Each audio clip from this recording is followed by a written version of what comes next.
Welcome to Voice of the Pages, where the echoes of history and economics come to life. Today, we present Section 3 of one of the most provocative works ever written, The Creature from Jekyll Island, a second look at the Federal Reserve by Edward Griffin. Section 3. The New Alchemy. The ancient alchemists sought in vain to convert lead into gold. Modern alchemists have succeeded in that quest. The lead bullets of war have yielded an endless source of gold for those magicians who control the mandrake mechanism. The startling fact emerges that, without the ability to create fiat money, most modern wars simply would not have occurred. As long as the mechanism is allowed to function, future wars are inevitable.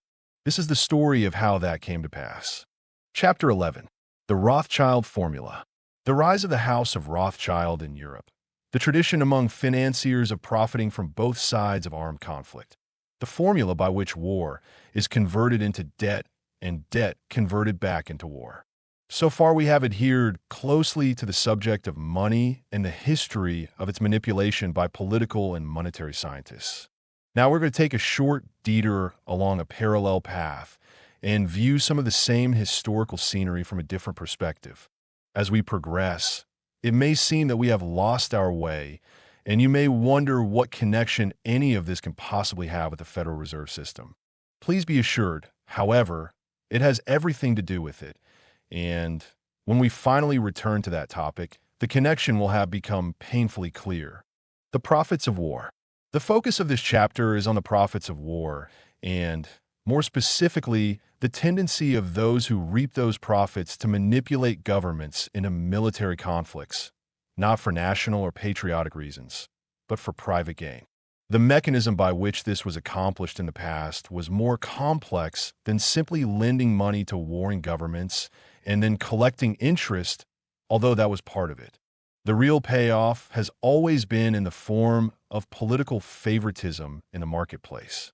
Writing in the year 1937, French historian Richard Lewinson explains, although often called bankers, those who financed wars in the pre-capitalist period were not bankers in the modern sense of the word. Unlike modern bankers who operate with money deposited with them by their clients, or in more recent times, created out of nothing by a central bank, e.g., that generally worked with the fortune which they themselves had amassed or inherited and which they lent at a high rate of interest. Thus, those who risked the financing of a war were, for the most part, already very rich, and this was the case down to the 17th century.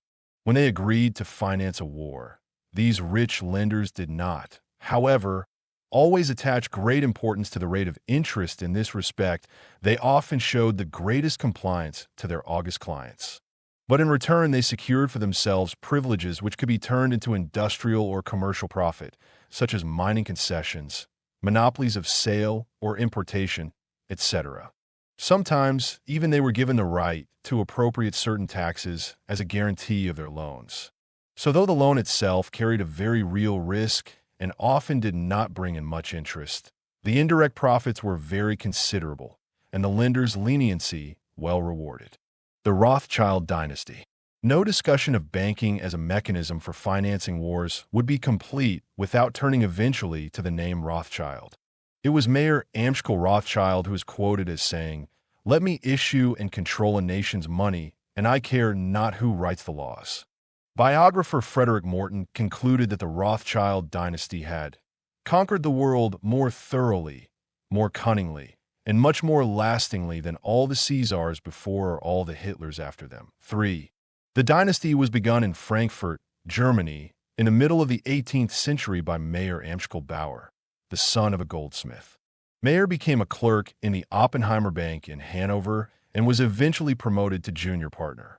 After his father's death, he returned to his home in Frankfurt to continue the family business.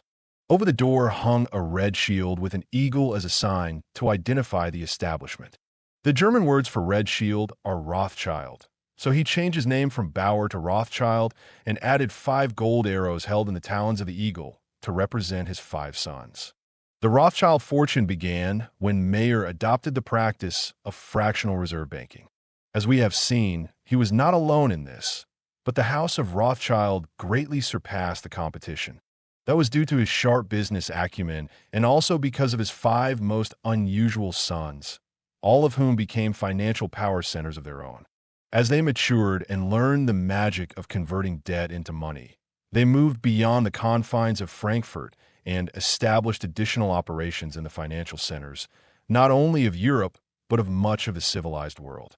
Throughout the first half of the 19th century, the brothers conducted important transactions on behalf of the governments of England, France, Prussia, Austria, Belgium, Spain, Naples, Portugal, Brazil, various German states, and other smaller countries. They were the personal bankers of many of the crowned heads of Europe. They made large investments through agents in markets as distant as the United States, India, Cuba, and Australia. They were financiers to Cecil Rhodes, making it possible for him to establish a monopoly over the diamond fields of South Africa. They are still connected with the De Beers. Biographer Derek Wilson writes, "Those who lampooned or vilified the Rothschilds for their sinister influence had a considerable amount of justification for their anger and anxiety. The banking community had always constituted a fifth estate, whose members were able, by their control of royal purse strings, to affect important events. But the House of Rothschild was immensely more powerful than any financial empire that had ever preceded it. It commanded vast wealth. It was international. It was independent. Royal governments were nervous of it because they could not control it. Popular movements hated it because it was not answerable to the people. Constitutionalists resented it because its influence was exercised behind the scenes, secretly. Secrecy, of course, is essential for the success of a cabal, and the Rothschilds perfected the art.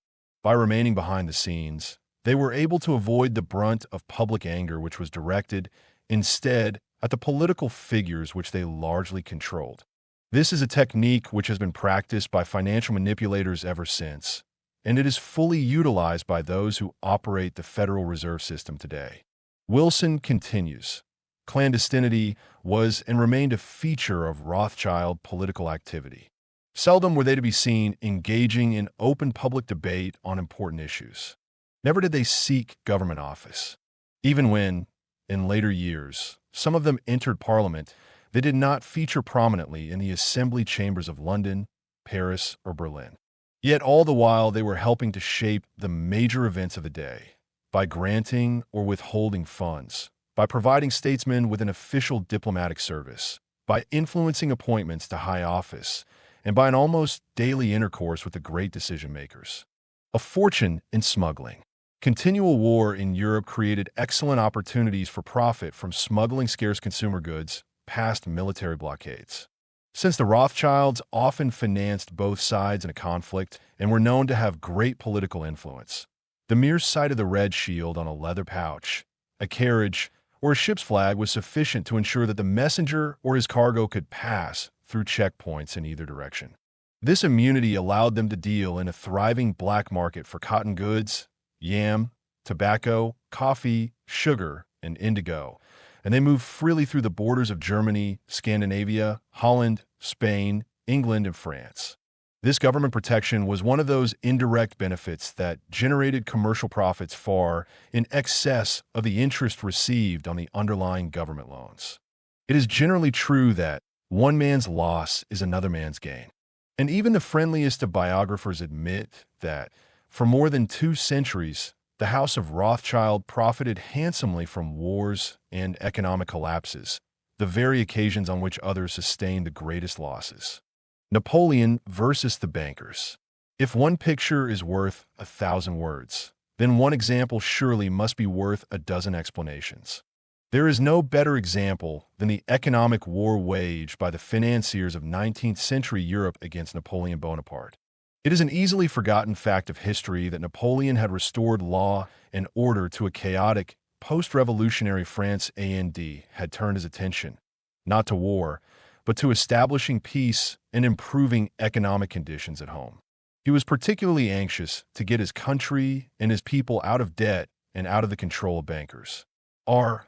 McNair Wilson, in Monarchy or Money Posver, says, It was ordained by him that money should not be exported from France on any pretext whatever except with the consent of the government, and that in no circumstance should loans be employed to meet current expenditure, whether civil or military.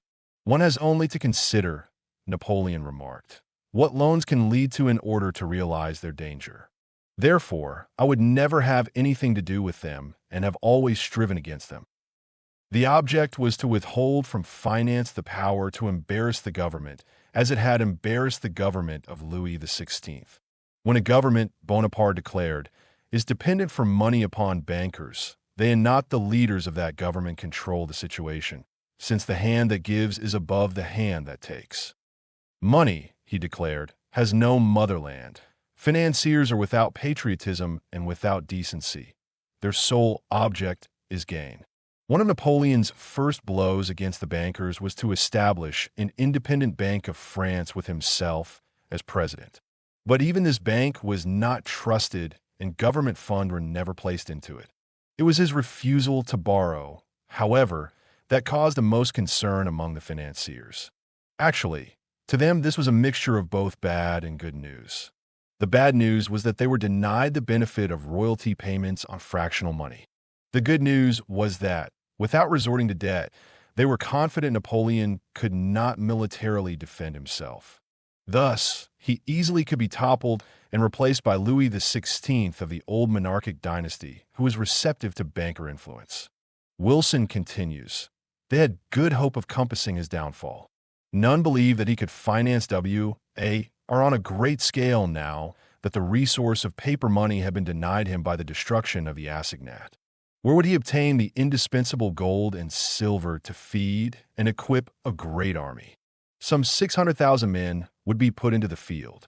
All the resources of England's wealth, that is to say, of the world's wealth, would be placed at the disposal of this overwhelming force. Could the Corsican muster 200,000? Could he arm them? Could he feed them?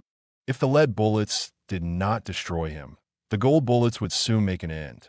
He would be forced, like his neighbors, to come, hat in hand, for loans and, like them, to accept the banker's terms. He could not put his hands on £2 million, so empty was the treasury, and so depleted the nation's stock of metallic money. London waited with interest to see how the puzzle would be solved. Napoleon solved the puzzle quite simply by selling off some real estate. Those crazy Americans gave him £3 million for a vast swamp called Louisiana, a plan to destroy the United States. Napoleon did not want war, but he knew that Europe's financial rulers would not settle for peace, unless, of course, they were forced into it by the defeat of their puppet regimes, or unless, somehow, it would be to their monetary advantage. It was in pursuit of the latter tactic that he threatened to take direct possession of Holland, which then was ruled by his brother, King Louis. Napoleon knew that the Dutch were heavily in debt to the English bankers. If Holland were to be annexed by France, this debt would never be repaid. So Napoleon made a proposal to England's bankers that, if they would convince the English government to accept peace with France, he would agree to leave Holland alone. The negotiations were handled by the banker, Pierre César Labouchere, who was sent by the Dutch, and the English banker, Sir Francis Baring, who was Labouchere's father-in-law. Although this was an attractive proposal to the bankers, at least on a short-term basis, it was still against their nature to forego the immense profits of war and mercantilism. They revised the proposal, therefore, to include a plan whereby both England and France would combine forces to destroy the newly independent United States and bring at least half of it, the industrial half, back under the domination of England. The incredible plan, conceived by the French banker, Ouvard, called for military invasion and conquest followed by division of the spoils. England would receive the northern states, united with Canada, while the southern states would fall to France. Napoleon was to be tempted by offering him the awesome title of King of America. McNair Wilson tells us, Labouchere wrote to Baring on March 21st and enclosed a note for British Foreign Secretary. Wellesley dictated by Ouvard, which ran, from a conqueror he, Napoleon, is becoming a preserver. The first result of his marriage with Marie-Louise will be that he will make an offer of peace to England. It is to this nation's, i.e., England's, interest to make peace, for it has the command of the sea. On the contrary, it is really in the interest of France to continue war, which allows her to expand indefinitely and make a fresh fleet, which cannot be done once peace is established. Why does not the English cabinet make a proposal to France to destroy the United States of America, and by making them again dependent on England, persuade Napoleon to lend his aid to destroy the life work of Louis XVI? It is to her, England's, interest to conclude peace and to flatter Napoleon's vanity by recognizing his work and his imperial title. The cabinet discussed the proposals and approved them. Wellesley at once hurried to Baring's house to give him the good news. The Dutch would be able to pay and would be compelled to pay in gold. Unhappily, Napoleon found out what was afoot and took somewhat strong objections to the plan of a joint attack on the United States. He arrested Ouvrard, dismissed and exiled Fouché, and published the whole story to the grave distress of Wellesley and Baring. It must not be concluded from this that Napoleon was a paragon of virtue or a champion of honest money. His objection to the bankers was that their monetary power was able to threaten the sovereignty of his own political power. He allowed them a free hand while they served the purpose of the state. Then, when the need for military financing subsided, he would condemn them for making unholy profits and simply take it from them in the name of the people. If the bankers protested, they were sent to prison. And so the battle lines were drawn. Napoleon had to be destroyed at all costs. To make this possible, the Bank of England created vast new amounts of fiat money to lend to the government so they could finance an overpowering army. A steady stream of gold flowed out of the country to finance the armies of Russia, Prussia, and Austria. The economy staggered once again under the load of war debt, and the little people paid the bill with hardly a grumble because they hadn't the slightest knowledge it was being charged to their account. Wilson concludes the story. The bankers won. Louis XVIII was restored by British arms and British diplomacy to the throne of his ancestors. Loans were placed at his disposal, though Napoleon had left a France which enjoyed a credit balance. A year later, the man whom every king and every banker in Europe called usurper won back his throne with 800 men and without the firing of a single shot. On this occasion, he had no option but to raise a loan for the defense of France. The City of London banking district accommodated him with £5 million. With this sum, he equipped the army which Wellington defeated at Waterloo. Gold for the Duke of Wellington. One of the most fascinating and revealing episodes to be recorded by Rothschild biographers concerns the smuggling of a large shipment of gold to finance the Duke of Wellington, who was attempting to feed and equip an army in Portugal and in the Pyrenees Mountains between Spain and France. It was not at all certain that Wellington would be able to defeat Napoleon in the coming battle, and the Duke was hard-pressed to convince bankers and merchants in Portugal and Spain to accept his written promises to pay, even though they were officially guaranteed by the British government. These notes were deeply discounted, and Wellington was desperate for gold coin. It was at this point that Nathan Rothschild offered the services of himself and his brothers. With an efficient smuggling apparatus already functioning throughout Europe, he was able to offer Wellington much better terms, while still making a magnificent profit. But to accomplish this, the gold had to pass right under Napoleon's nose. Frederick Morton describes the scene. There was only one way to route the cash. Through the very France England's army was fighting. Of course, the Rothschild blockade-running machine already had superb cogs whirring all over Germany, Scandinavia, and England, even in Spain and southern France. But a very foxy new wheel was needed in Napoleon's capital itself. Enter Jacob, henceforth called James. The youngest of Myers James was only 19 years old, but was well trained by his father in the art of deception. He arrived in Paris with a dual mission. First, he was to provide the French authorities with a false report about the British gold movement, with just enough truth in it to sound convincing. He presented the government with falsified letters indicating that the English were desperate to halt the flow of their gold into France. The ploy paid off when the French authorities then actually encouraged the financial community to accept British gold and to convert it into commercially sound banknotes. Second, James was to serve as a vital link in a financial chain stretching between London and the Pyrenees. He was to coordinate the receipt of the gold into France, the conversion of that gold into Spanish banknotes, and the movement of those notes out of the country on their way to Wellington. All of this he did with amazing dexterity, especially considering his youth. Morton concludes, in the space of a few hundred hours, Meyer's youngest had not only gotten the English gold rolling through France, but conjured a fiscal mirage that took in Napoleon himself. A teenage Rothschild tricked the imperial government into sanctioning the very process that helped to ruin it. The family machine began to hum. Nathan sent big shipments of British guineas, Portuguese gold ounces, French Napoleons d'or, often freshly minted in London, across the Channel. From the coast, James saw them to Paris and secretly transmuted the metal into bills on certain Spanish bankers. South of the capital, Calman, another of Meyer's sons, materialized, took over the bills, blurred into 1,000 shadowed canyons along the Pyrenees, and reappeared with Wellington's receipts in hand. Salomon, another son, was everywhere, troubleshooting, making sure the transit points were diffuse and obscure enough not to disturb either the French delusion or the British guinea rate. Amschel stayed in Frankfurt and helped Father Mayer to staff headquarters. The French did catch a few whiffs of the truth. Sometimes the suspicious could be prosperously purged of their suspicion. The police chief of Calais, for example, suddenly was able to live in such distracting luxury that he found it difficult to patrol the shoreline thoroughly.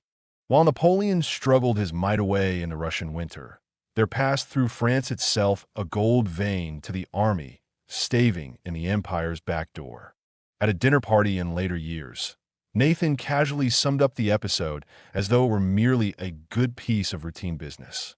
He said, "The East India Company had £800,000 worth of gold to sell. I went to the sale and bought it all. I knew the Duke of Wellington must have it. The government sent for me and said they must have the gold. I sold the gold to them, but they didn't know how to get it to the Duke in Portugal. I undertook all that and sent it through France. It was the best business I have ever done." The Battle of Waterloo. The final outcome of the Battle at Waterloo between Wellington and Napoleon was crucial to Europe both politically and economically. If Napoleon had been victorious, England would have been in even greater economic trouble than before.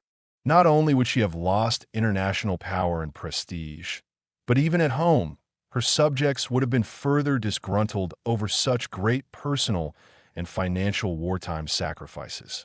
Her defeat almost surely would have resulted in not being able to repay the great amounts she had borrowed to conduct the war.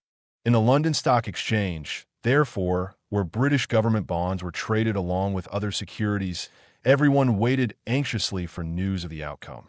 It was well known that the Rothschilds had developed a private courier service that was used not only to transport gold and other tangible cargo, but to rapidly move information that could be useful in making investment decisions.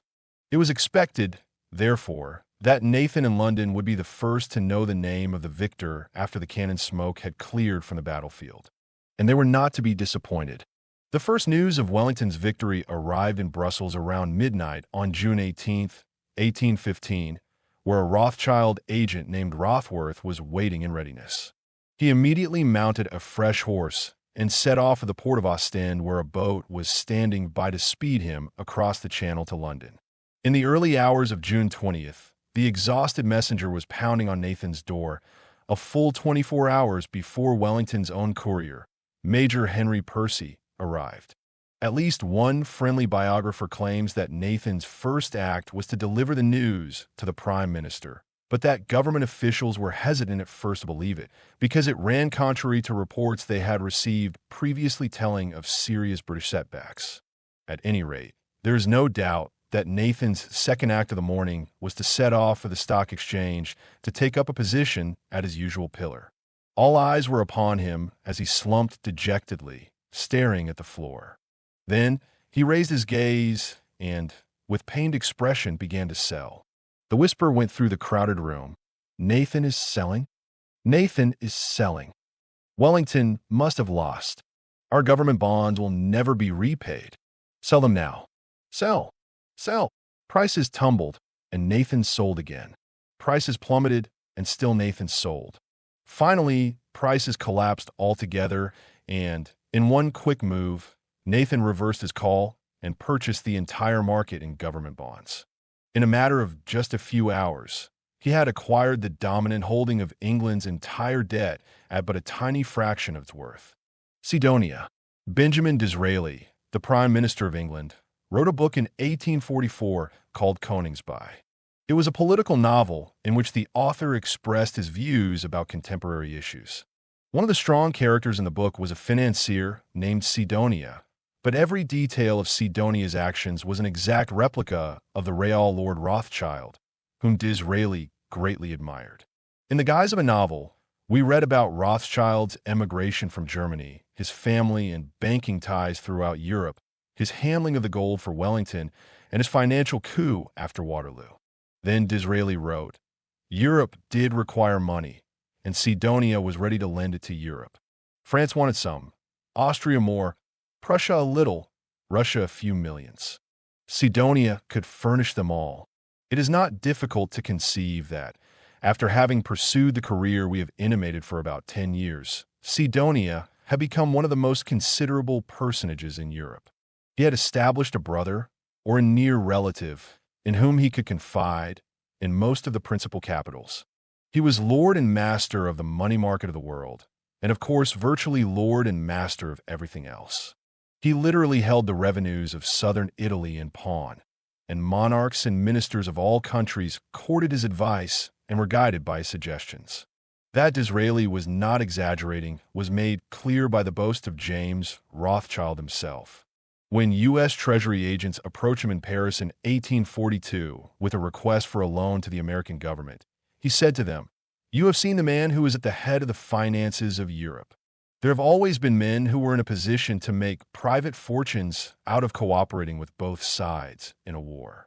The Rothschilds were not unique in this, but they no doubt perfected the art and became the personification of that breed. They were not necessarily evil in a moral sense. What preoccupied their minds were not questions of right or wrong, but of profit and loss." This analytical indifference to human suffering was aptly described by one Rothschild when he said, "When the streets of Paris are running with blood, I buy." They may have held citizenship in the country of their residence, but patriotism was beyond their comprehension. They were also very bright, if not cunning, and these combined traits made them the role model of the cool pragmatists who dominate the political and financial world of today. Disraeli well described this type when he wrote of Sidonia. He was a man without affections. It would be harsh to say he had no heart, for he was susceptible of deep emotions, but not for individuals. The individual never touched him. Woman was to him a toy, man a machine. It would seem that an absence of patriotism and a cold, analytical outlook would lead financiers to avoid making loans to governments, particularly foreign ones. Private borrowers can be hauled into court and their assets confiscated to make good on their debts. But governments control the legalized use of force. They are the courts. They are the police. We'll seize their assets. The answer is another government. Speaking of a relatively modern example of this principle, Ron Chernow explains, the new alliance between the monetary and political scientists was mutually advantageous. Washington wanted to harness the new financial power to coerce foreign governments into opening their markets to American goods or adopting pro-American policies. The banks, in turn, needed levers to force debt repayment and welcomed the government's police powers in distant places. The threat of military intervention was an excellent means by which to speed loan repayment. When Kuhn, Loeb considered a loan to the Dominican Republic, backed by customs receipts, Jacob Schiff inquired of his London associate, Sir Ernest Cassell, "If they do not pay, who will collect these customs duties?" Cassell replied, "Your Marines and ours." One of the great puzzles of history is why governments always go into debt and seldom attempt to put themselves on a pay-as-you-go basis. A partial answer is that kings and politicians lack the courage to tax their subjects the enormous sums that would be required under such an arrangement. There's also the deeper question of why the expenditures are so high in the first place. Given the mentality of the world's financial lords and masters, as Disraeli described them, it is conceivable that a coldly calculated strategy has been developed over the years to ensure this result. In fact, the historical evidence strongly suggests that just such a plan was developed in 18th century Europe and perfected in 20th century America. For the purposes of hypothetical analysis, let us identify this strategy as the Rothschild formula. The formula. Let us imagine a man who is totally pragmatic. He is smarter and more cunning than most men and, in fact, holds them in thinly disguised contempt. He may respect the talents of a few, but has little concern over the condition of mankind. He has observed that kings and politicians are always fighting over something or other and has concluded that wars are inevitable. He also has learned that wars can be profitable, not only by lending or creating the money to finance them, but from government favoritism in the granting of commercial subsidies or monopolies. He is not capable of such a primitive feeling as patriotism, so he is free to participate in the funding of any side in any conflict, limited only by factors of self-interest. If such a man were to survey the world around him, it is not difficult to imagine that he would come to the following conclusions, which would become the prime directives of his career. 1. War is the ultimate discipline to any government. If it can successfully meet the challenge of war, it will survive. If it cannot, it will perish. All else is secondary. The sanctity of its laws, the prosperity of its citizens, and the solvency of its treasury will be quickly sacrificed by any government in its primal act of self-survival. 2. All that is necessary, therefore, to ensure that a government will maintain or expand its debt is to involve it in war or the threat of war. The greater the threat and the more destructive the war, the greater the need for debt. 3. To involve a country in war or the threat of war, it will be necessary for it to have enemies with credible military might. If such enemies already exist, all the better. If they exist but lack military strength, it will be necessary to provide them the money to build their war machine. If an enemy does not exist at all, then it will be necessary to create one by financing the rise of a hostile regime. For the ultimate obstacle is a government which declines to finance its wars through debt. Although this seldom happens, when it does, it will be necessary to encourage internal political opposition, insurrection, or revolution to replace that government with one that is more compliant to our will. The assassination of heads of state could play an important role in this process. 5. No nation can be allowed to remain militarily stronger than its adversaries, for that could lead to peace and a reduction of debt. To accomplish this balance of power, it may be necessary to finance both sides of the conflict. Unless one of the combatants is hostile to our interests and, therefore, must be destroyed, neither side should be allowed a decisive victory or defeat. While we must always proclaim the virtues of peace, the unspoken objective is perpetual war. Whether anyone actually put this strategy into words or passed it along from generation to generation is not important. In fact, it is doubtful it has ever worked that way. Whether it is the product of conscious planning or merely the consequence of men responding to the profit opportunities inherent in fiat money, the world's financial lords have acted as though they were following such a plan. And this has become especially apparent since the creation of the central bank Mandrake mechanism 3 centuries ago. The balance of power question is particularly intriguing. Most history texts present the concept as though it were some kind of natural social phenomenon, which somehow has worked to the benefit of mankind. The implication is that it's just wonderful how, after all those European wars, no nation was strong enough to completely dominate the others. When the United States emerged from World War II with exactly such power, it was widely deplored, and massive political/financial mechanisms, such as foreign aid and disarmament, were set in motion to restore the balance. This has become almost a revered doctrine of international democracy. But the overlooked consequence of this sentimental notion is that wars between equals have become the permanent landscape of history. This does not mean that every warlike group that comes along will find easy financing from the lords and masters. It depends on whom they threaten and how likely they are to succeed. In 1830, for example, the Dutch were facing an uprising of their subjects in Belgium. Both the ruling government and the revolutionaries were dependent upon the Rothschilds for financing their conflict. The Dutch rulers were reliable customers for loans, and, just as important, they were reliable in their payment of interest on those loans. It would have been foolhardy to provide more than token assistance to the rebels who, if they came to power, quite likely would have refused to honor the debts of the former puppet regime. Salomon Rothschild explained, "These gentlemen should not count on us unless they decide to follow a line of prudence and moderation. Our goodwill does not yet extend to the point of putting clubs into the hands that would beat us, that is, lending money to M.A.K.E. war and ruin the credit that we sustain with all our efforts and all our means." After the revolution was resolved by negotiation rather than by arms, the new government in Brussels was a natural target for financial takeover. James Rothschild laid out the strategy that has become the model of such operations ever since.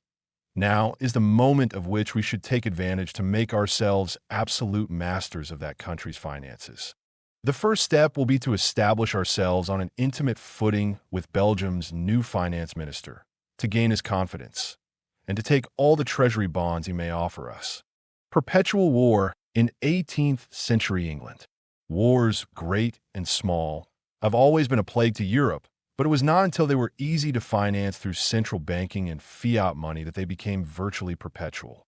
For example, the following war chronicle begins immediately following the formation of the Bank of England, which, as you recall, was created for the specific purpose of financing a war. 1689 to 1697, the War of the League of Augsburg. 1702 to 1713, the War of Spanish Succession. 1739 to 1742, the War of Jenkins. 1744 to 1748, the War of Austrian Succession. 1754 to 1763, the French and Indian War. 1793 to 1801, the war against Revolutionary France. 1803 to 1815, the Napoleonic Wars. In addition to these European conflicts, there also were two wars with America, the War for Independence and the War of 1812.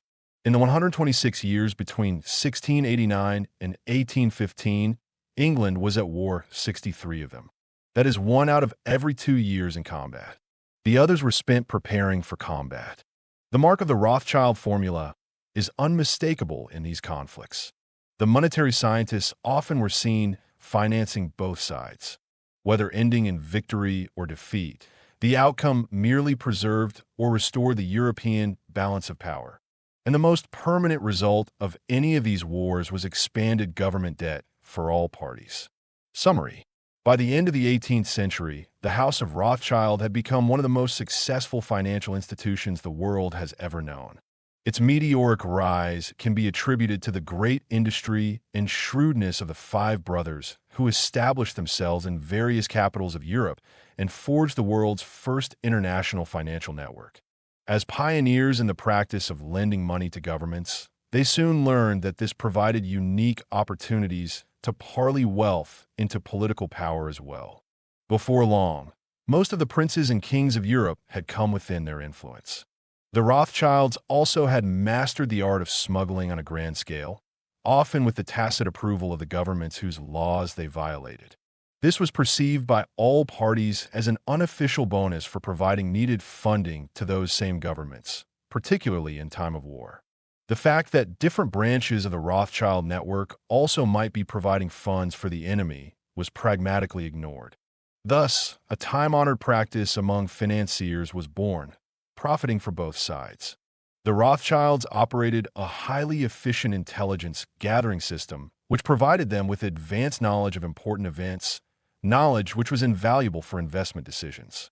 When an exhausted Rothschild courier delivered the first news of the Battle of Waterloo, Nathan was able to deceive the London bond traders into a selling panic, and that allowed him to acquire the dominant holding of England's entire debt at but a tiny fraction of its worth.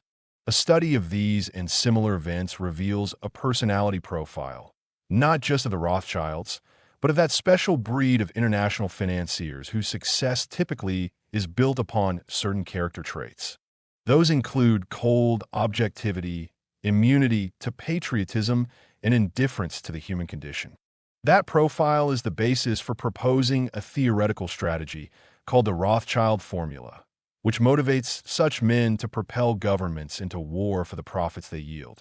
This formula most likely has never been consciously phrased as it appears here, but subconscious motivations and personality traits work together to implement it nevertheless. As long as the mechanism of central banking exists, it will be to such men an irresistible temptation to convert debt into perpetual war and war into perpetual debt. In the following chapters, we shall track the distinctive footprint of the Rothschild formula as it leads up to our own doorstep in the present day. Chapter 12. Sink the Lusitania. The role of J.P. Morgan in providing loans to England and France in World War I. The souring of those loans as it became apparent that Germany would win. The betrayal of a British ship and the sacrifice of American passengers as a stratagem to bring America into the war. The use of American taxes to pay off the loans. The origin of World War I usually is attributed to the assassination of Archduke Francis Ferdinand of Austria-Hungary by a Serbian nationalist in 1914. This was a serious affront to Austria, but hardly sufficient reason to plunge the world into a mortal conflict that would claim over 10 million lives and 20 million wounded. American schoolchildren are taught that Uncle Sam came into the war to make the world safe for democracy. But as we shall see, the American war drums were pounded by men with far less idealistic objectives. Since the latter part of the 18th century, the Rothschild formula had controlled the political climate of Europe. Nations had increasingly confronted each other over border disputes, colonial territories, and trade routes. An arms race had been in progress for many years. Large, standing armies had been recruited and trained. Military alliances had been hammered together, all in preparation for war. The assassination of Ferdinand was not the cause, but the trigger. It was merely the spark that lit the fuse that fired the first loaded cannon. An investment in war. The exigencies of war in Europe required England and France to go heavily into debt. When their respective central banks and local merchant banks could no longer meet that need, the beleaguered governments turned to the Americans and selected the House of Morgan, acting as partners of the Rothschilds, to act as sales agent for their bonds. Most of the money raised in this fashion was quickly returned to the United States to acquire war-sensitive materials, and Morgan was selected as the U.S. purchase agent for those as well. A commission was paid on all transactions in both directions, once when the money was borrowed and again when it was spent. Furthermore, many of the companies receiving production contracts were either owned outright by Morgan holding companies or were securely within his orbit of bank control. Under such an arrangement, it will not be surprising to learn, as we shall in a moment, that Morgan was not overly anxious to see hostilities come to a close. Even the most honorable of men can be corrupted by the temptation of such gigantic flows of cash. Writing in the year 1919, just a few months after the end of the war, John Moody says, "Not only did England and France pay for their supplies with money furnished by Wall Street, but they made their purchases through the same medium. Inevitably, the House of Morgan was selected for this important task. Thus, the war had given Wall Street an entirely new role. Hitherto, it has been exclusively the headquarters of finance. Now it became the greatest industrial mart the world had ever known. In addition to selling stocks and bonds, financing railroads, and performing the other tasks of a great banking center, Wall Street began to deal in shells, cannon, submarines, blankets, clothing, shoes, canned meats, wheat, and the thousands of other articles needed for the prosecution of a great war. The money began to flow in January of 1915 when the House of Morgan signed a contract with the British Army Council and the Admiralty. The first purchase, curiously, was for horses, and the amount tendered was $12 million. But that was but the first drop of rain before the deluge. Total purchases would eventually climb to an astronomical $3 billion. The firm became the largest consumer on Earth, spending up to $10 million per day. Morgan offices at 23 Wall Street were mobbed by brokers and manufacturers seeking to cut a deal. The bank had to post guards at every door and at the partners' homes as well. Each month, Morgan presided over purchases which were equal to the gross national product of the entire world just one generation before. Throughout all this, Morgan vigorously claimed to be a pacifist. "Nobody could hate war more than I do," he told the Senate Munitions Committee. But such professions of righteousness were difficult to accept. Lewinson comments, "The $500 million loan contracted in autumn 1915 brought to the group of bankers, at whose head Morgan was, a net profit of $9 million. Again, in 1917, the French government paid to Morgan's and other banks a commission of $1,500,000 and a further million in 1918. Besides the issue of loans, there was another source of profit: the purchase and sale of American stock which the Allies surrendered so that they could buy munitions in the States. It is estimated that in the course of the war some $2 billion passed in this way through Morgan's hands. Even if the commission was very small, transactions of such dimensions would give him an influence on the stock market, which would carry very real advantages. His hatred against war did not prevent him, citizen of a neutral country, from furnishing belligerent powers with 4,400,000 rifles for a matter of $194 million. The profits were such as to compensate to some degree his hatred of warfare. According to his own account, he received, as an agent of the English and French governments, a commission of 1% on orders totaling $3 billion. That is, he received some $30 million.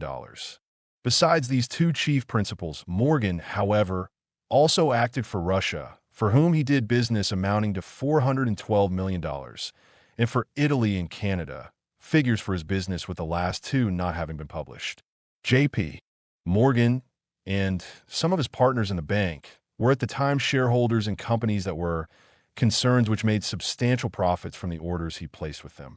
It is really astonishing that a central buying organization should have been confided to one who was buyer and seller at the same time. Germany's U-boats almost won the war, but there were dark clouds gathering above Wall Street as the war began to go badly for the Allies. With the passage of time and the condensing of history, it is easy to forget that Germany and the Central Powers almost won the war prior to U.S. entry. Employing a small fleet of newly developed submarines, Germany was well on her way to cutting off England and her allies from all outside help. It was an amazing feat, and it changed forever the concept of naval warfare. Germany had a total of 21 U-boats, but because they constantly had to be repaired and serviced, the maximum number at sea was only 7 at any one time.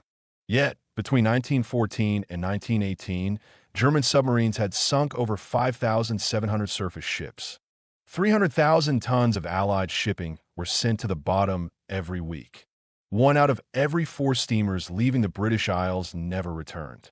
In later years, British Foreign Secretary Arthur Balfour wrote, "At that time, it certainly looked as though we were going to lose the war." 1.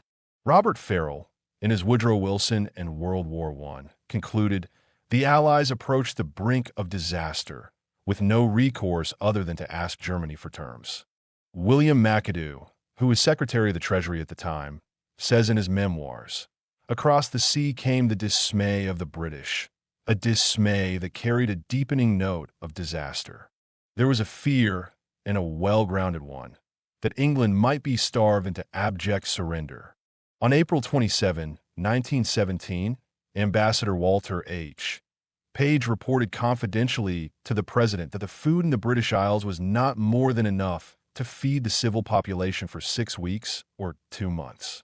Under these circumstances, it became impossible for Morgan to find new buyers for the Allied war bonds, neither for fresh funding nor to replenish the old bonds which were coming due and facing default. This was serious on several counts. If bond sales came to a halt, there would be no money to continue purchasing war materials. Commissions would be lost at both ends.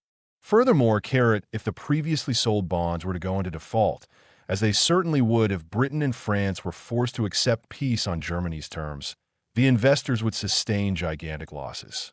Something had to be done. But what? Robert Farrell hints at the answer. In the mid-30s, a Senate committee headed by Gerald P. Nye of North Dakota, investigated the pre-1917 munitions trade and raised a possibility that the Wilson administration went to war because American bankers needed to protect their Allied loans. As previously mentioned by William McAdoo, the American ambassador to England at that time was Walter Hines Page, a trustee of Rockefeller's social engineering foundation called the General Education Board. It was learned by the Nye Committee that, in addition to his government salary, which he complained was not high enough, Page also received an allowance of $25,000 a year, an enormous amount in 1917, from Cleveland Dodge, president of Rockefeller's National City Bank. On March 15, 1917, Ambassador Page sent a telegram to the State Department outlining the financial crisis in England. Since sources of new capital had dried up, the only way to keep the war going, he said, was to make direct grants from the U.S. Treasury. But, since this would be a violation of neutrality treaties, the United States would have to abandon its neutrality and enter the war. He said, "I think that the PRESSURE of this approaching crisis has gone beyond the ability of the Morgan Financial Agency for the British and French governments. The greatest help we could give the Allies would be such a credit. Unless we go to war with Germany, our government, of course, cannot make such a direct grant of credit." The Morgan Group had floated $1.5 billion in loans to Britain and France. With the fortunes of war turning against them, investors were facing the threat of a total loss. As Ferdinand Lundberg observed, the declaration of war by the United States, in addition to extricating the wealthiest American families from a dangerous situation, also opened new vistas of profits. Colonel House. One of the most influential men behind the scenes at this time was Colonel Edward Mandell House, personal advisor to Woodrow Wilson and, later, to FDR. House had close contacts with both J.P. Morgan and the old banking families of Europe.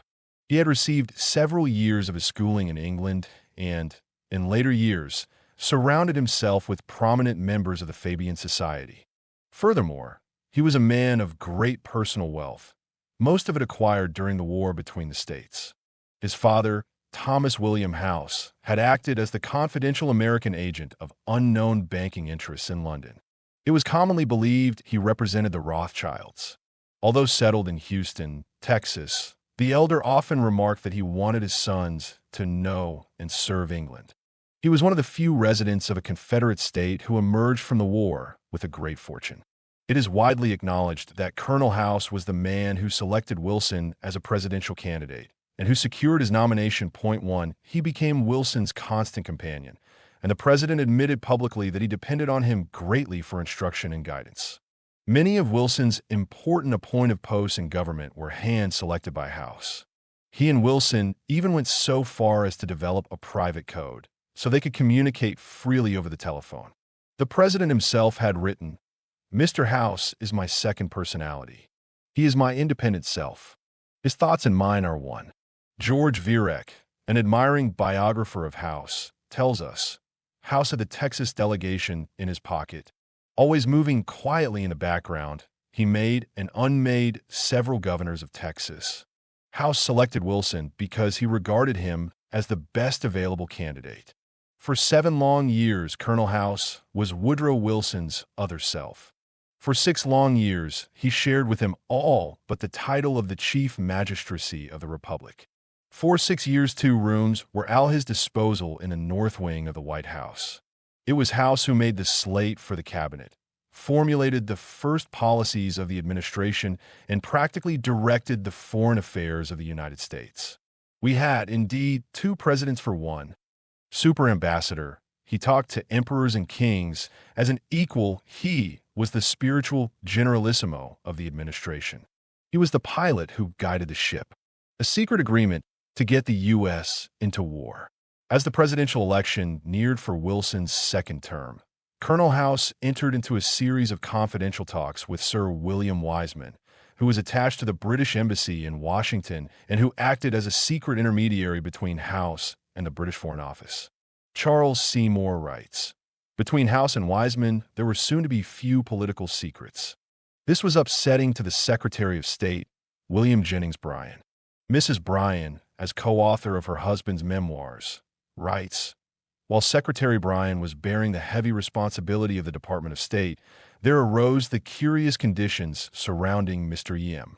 House's unofficial connection with the president and his voyages abroad on affairs of state, which were not communicated to Secretary Bryan. The president was unofficially dealing with foreign governments. What was the purpose of those dealings? It was nothing less than to work out the means whereby the United States could be brought into the war. Viereck explains, 10 months before the election, which returned Wilson to the White House in 1916, because he kept us out of war, Colonel House negotiated a secret agreement with England and France on behalf of Wilson, which pledged the United States to intervene on behalf of the Allies. On March 9, 1916, Woodrow Wilson formally sanctioned the undertaking. If an inkling of the conversations between Colonel House and the leaders of England and France had reached the American people before the election, it might have caused incalculable revulsions of public opinion. From this conversation and various conferences with Sir Edward Grey grew the secret treaty, made without the knowledge and consent of the United States Senate, by which Woodrow Wilson and House chained the United States to the chariot of the Entente. After the war, the text of the agreement leaked out. Grey was the first to tattle. Page discussed it at length. Colonel House tells its history. C. Hartley Grattan discusses it at length in his book, Why We Fought. But for some incomprehensible reason, the enormous significance of the revelation never penetrated the consciousness of the American people. The basic terms of the agreement were that the United States government would offer to negotiate a peaceful settlement between Germany, find the Allies, and would then put forth a specific proposal for the terms of that settlement. If either side refused to accept the proposal, then the United States would come into the war as an ally of the other side. The catch was that the terms of the proposal were carefully drafted so that Germany could not possibly accept them. Thus, to the world, it would look as though Germany was at fault and the United States was humanitarian. As Ambassador Page observed in a memorandum dated February 9, 1916, House arrived from Berlin Havre Paris full of the idea of American intervention. First, his plan was that he and I and a group of the British cabinet, Grey, Asquith, Lloyd George, Reading, etc., should at once work out a minimum program of peace.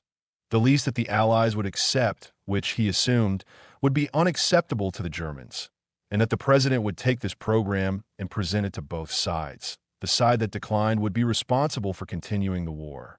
Of course, the fatal moral weakness of the foregoing scheme is that we should plunge into the war, not on the merits of the cause, but by a carefully sprung trick on the surface. It is a paradox that Wilson, who had always been a pacifist, should now enter into a secret agreement with foreign powers to involve the United States in a war which she could easily avoid. The key that unlocks this mystery is the fact that Wilson also was an internationalist. One of the strongest bonds between House and himself was their common dream of a world government. They both recognized that the American people would never accept such a concept unless there were extenuating circumstances.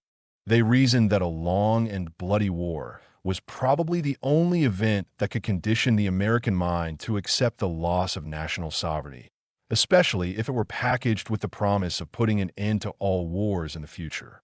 Wilson knew also that if the United States came into the war early enough to make a real difference on the battlefield, and if large amounts of American dollars could be loaned to the Allied powers, he would be in a position after the war to dictate the terms of peace. He wrote to Colonel House, "England and France have not the same views with regard to peace as we have by any means. When the war is over, we can force them to our way of thinking, because by that time they will among other things be financially in our hands." 1. And so Wilson tolerated the agony of mixed emotions as he plotted for war as a necessary evil to bring about what he perceived as the ultimate good of world government. With the arrival of 1917, the president was planting hints of both war and world government in almost every public utterance. In a typical statement made in March of that year, he said, "The tragic events of the 30 months of vital turmoil through which we have just passed have made us citizens of the world. There can be no turning back. Our own fortunes as a nation are involved, whether we would have it so or not." It was about this same time that Wilson called together the Democratic leaders of Congress, to a special breakfast meeting at the White House. He told them that, in spite of public sentiment, there were many sound reasons for the country to enter the war, and he asked them to help him sell this plan to Congress and the voters. Harry Elmer Barnes tells us, these men were opposed to war and, hence, rejected his proposals somewhat heatedly. Wilson knew that it was a poor time to split the party just before an election, so he dropped the matter at once and, with Colonel House, mapped out a pacifist platform for the coming campaign. Governor Martin Glynn of New York and Senator Ollie James of Kentucky were sent to the St. Louis Convention to make keynote speeches, which were based on the slogan, "He kept us out of war." Before he had been inaugurated a second time, the Germans played directly into his hands by announcing the resumption of submarine warfare. It was fortunate for Britain and the bankers that the Germans made this timely blunder, as Great Britain had overdrawn her American credit by some $450 million, and the bankers were having trouble in floating more large private loans. It was necessary now to pass on the burden of financing the Entente to the Federal Treasury, selling war to the American people. Through secret agreements and trickery, America had been committed to war, but the political and monetary scientists realized that something still had to be done to change public sentiment. How could that be accomplished? Wall Street control over important segments of the media was considerable. George Wheeler tells us, around this time the Morgan firm was choosing the top executives for the old and troubled Harper and Brothers publishing house. In the newspaper field, Pierpont Morgan at this period was in effective control of the New York Sun, the Boston News Bureau, Barron's Magazine, and the Wall Street Journal. On February 9, 1917, Representative Callaway from Texas took the floor of Congress and provided further insight. He said, in March 1915, the J.P. Morgan interests, the steel, shipbuilding, and powder interests, and their subsidiary organizations, got together 12 men high up in the newspaper world and employed them to select the most influential newspapers in the United States and sufficient number of them to control generally the policy of the daily press. They found it was only necessary to purchase the control of 25 of the greatest papers. An agreement was reached. The policy of the papers was bought, to be paid for by the month. An editor was furnished for each paper to properly supervise and edit information regarding the questions of preparedness, militarism, financial policies, and other things of national and international nature considered vital to the interests of the purchasers. Charles S. Mellon of the New Haven Railroad testified before Congress that his Morgan-owned railroad had more than 1,000 New England newspapers on the payroll, costing about $400,000 annually. The railroad also held almost $500,000 in bonds issued by the Boston Herald. Point 3. This web of control was multiplied by hundreds of additional companies, which also were controlled by Morgan and other investment banking houses. In addition, the Morgan Trust exercised media control by its power of advertising. Writing in 1937, Lundberg says, more advertising is controlled by the J.P. Morgan junta than by any single financial group, a factor which immediately gives the banking house the respectful attention of all alert independent publishers. Morgan control over the media at that time is well documented, but he was by no means alone in this. During the 1912 hearings held by the Senate Privileges and Elections Committee, it was revealed that Representative Joseph Sibley from Pennsylvania was acting as a funnel for Rockefeller money to various cooperative congressmen. A letter was introduced to the committee written by Sibley in 1905 to John D. Archbold, the man at Rockefeller's Standard Oil Company who provided the money. In that letter, Sibley said, an efficient literary bureau is needed, not for a day or a crisis, but a permanent healthy control of the Associated Press and kindred avenues. It will cost money, but will be the cheapest in the end. Lundberg comments further. So far as can be learned, the Rockefellers have given up their old policy of owning newspapers and magazines outright, relying now upon the publications of all camps to serve their best interests in return for the vast volume of petroleum and allied advertising under Rockefeller control. After the J.P. Morgan block, the Rockefellers have the most advertising of any group to dispose of.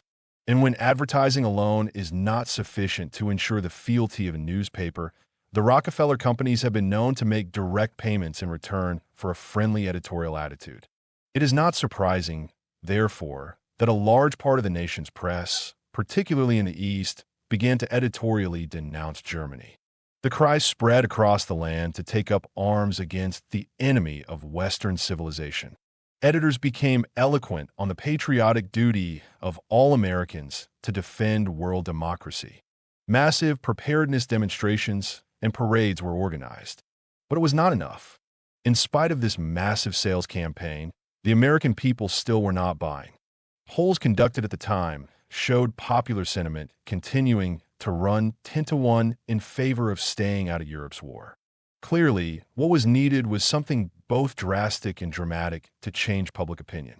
Morgan control over shipping. Banking was not the only business in which Morgan had a strong financial interest. Using his control over the nation's railroads as financial leverage, he had created an international shipping trust, which included Germany's two largest lines, plus one of the two in England, the White Star Lines. Morgan had attempted in 1902 to take over the remaining British line, the Cunard Company, but was blocked by the British Admiralty, which wanted to keep Cunard out of foreign control, so her ships could be pressed into military service, if necessary, in time of war. The Lusitania and the Mauretania were built by Cunard and became major competitors of the Morgan cartel.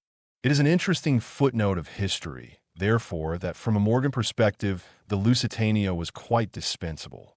Ron Chernow explains, Pierpont assembled a plan for an American-owned shipping trust that would transpose his community of interest principle, cooperation among competitors in a given industry, to a global plane. He created the world's largest fleet under private ownership. An important architect of a shipping trust was Albert Ballin, whose Hamburg America steamship line, with hundreds of vessels, was the world's largest shipping company. Pierpont had to contend with a single holdout, Britain's Cunard Line. After the Boer War, the Morgan combined and Cunard exhausted each other in debilitating rate wars. As stated previously, Morgan had been retained as the official trade agent for Britain. He handled the purchasing of all war materials in the United States and coordinated their shipping as well. Following in the footsteps of the Rothschilds of centuries past, he quickly learned the profitable skills of wartime smuggling. Colin Simpson, author of the Lusitania, describes the operation. Throughout the period of America's neutrality, British servicemen in civilian clothes worked at Morgan's. This great banking combined rapidly established such a labyrinthine network of false shippers, bank accounts, and all the paraphernalia of smuggling that, although they fooled the Germans, there were also some very serious occasions when they flummoxed the Admiralty and Cunard, not to speak of the unfortunate passengers on the liners which carried the contraband. The Lusitania. The Lusitania was a British passenger liner that sailed regularly between Liverpool and New York. She was owned by the Cunard Company, which, as previously mentioned, was the only major ship line which was a competitor of the Morgan cartel. She left New York Harbor on May 1st, 1915, and was sunk by a German submarine off the coast of Ireland 6 days later. Of the 1,195 persons who lost their lives, 195 were Americans.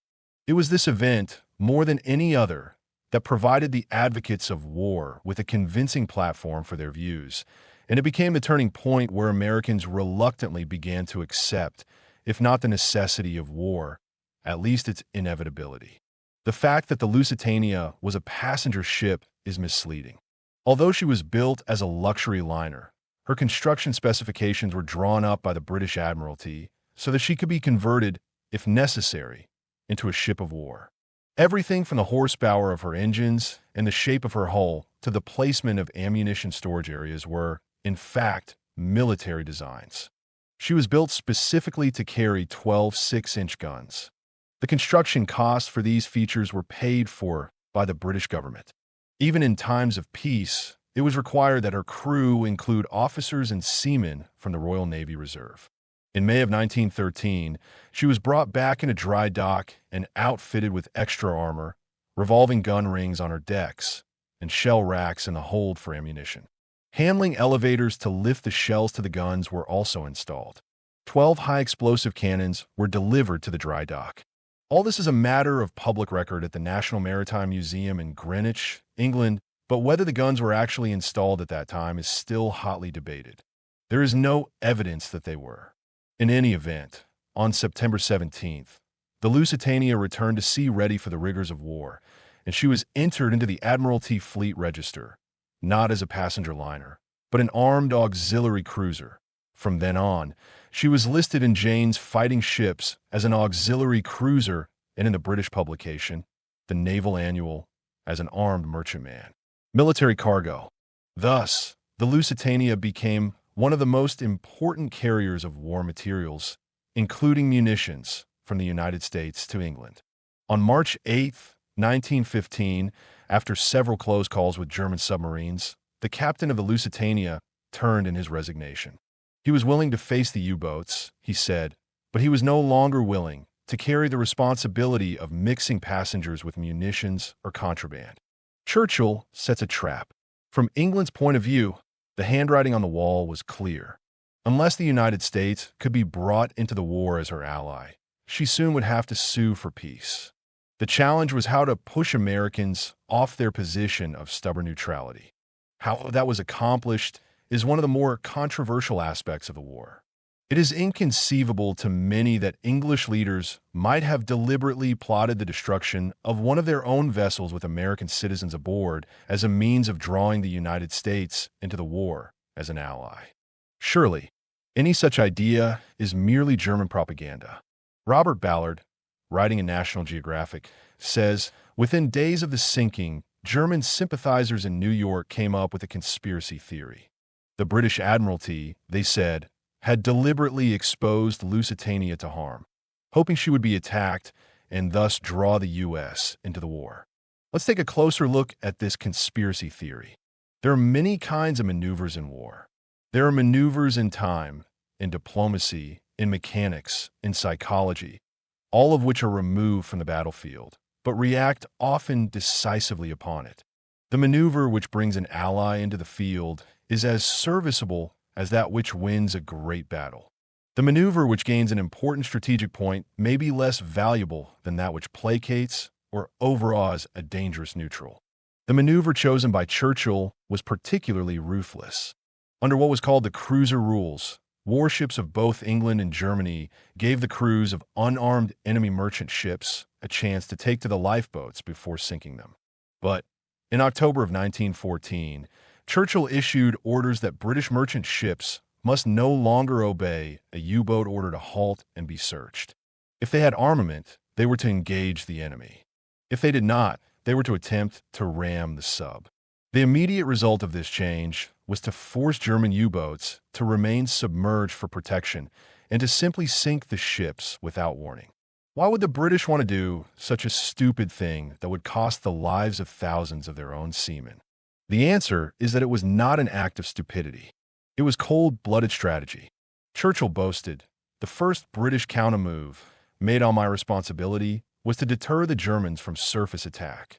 The submerged U-boat had to rely increasingly on underwater attack, and thus ran the greater risk of mistaking neutral for British ships and of drowning neutral crews, and thus embroiling Germany with other great powers. Point 1, to increase the likelihood of accidentally sinking a ship from a neutral great power.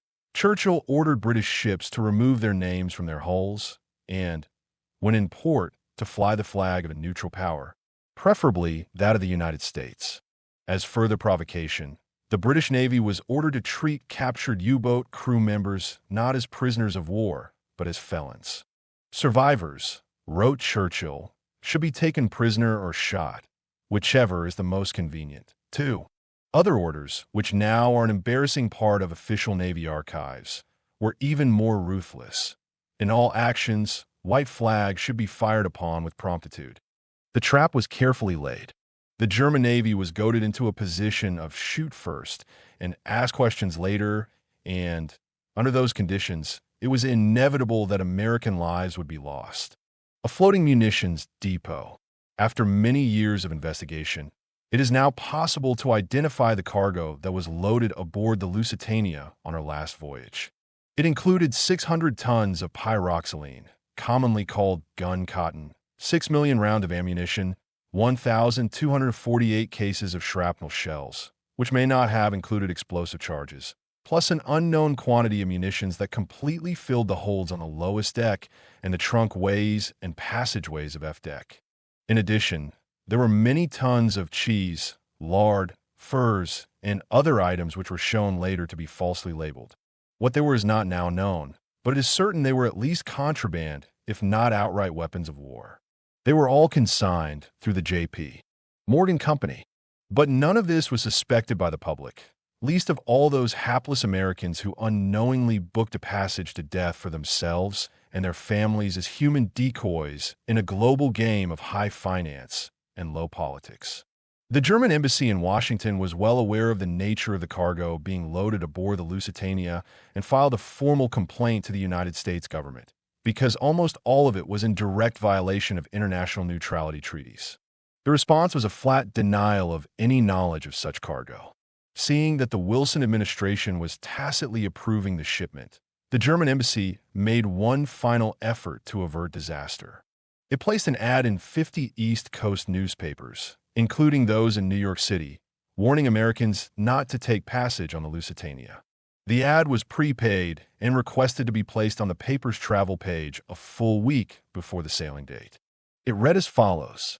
Notice, travelers intending to embark on the Atlantic voyage are reminded that a state of war exists between Germany and her allies and Great Britain and her allies, that the zone of war includes the waters adjacent to the British Isles, that, in accordance with formal notice given by the Imperial German government, vessels flying the flag of Great Britain or of any of her allies are liable to destruction in those waters, and that travelers sailing in the war zone on ships of Great Britain or her allies do so at their own risk.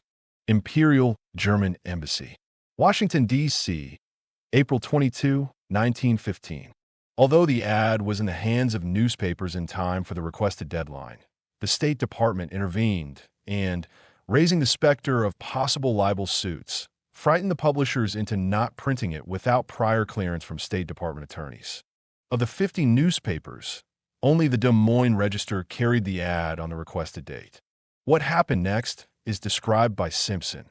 Although the ad was in the hands of newspapers in time for the requested deadline, the State Department intervened and, raising the specter of possible libel suits, frightened the publishers into not printing it without prior clearance from State Department attorneys. Of the 50 newspapers, only the Des Moines Register carried the ad on the requested date. What happened next is described by Simpson.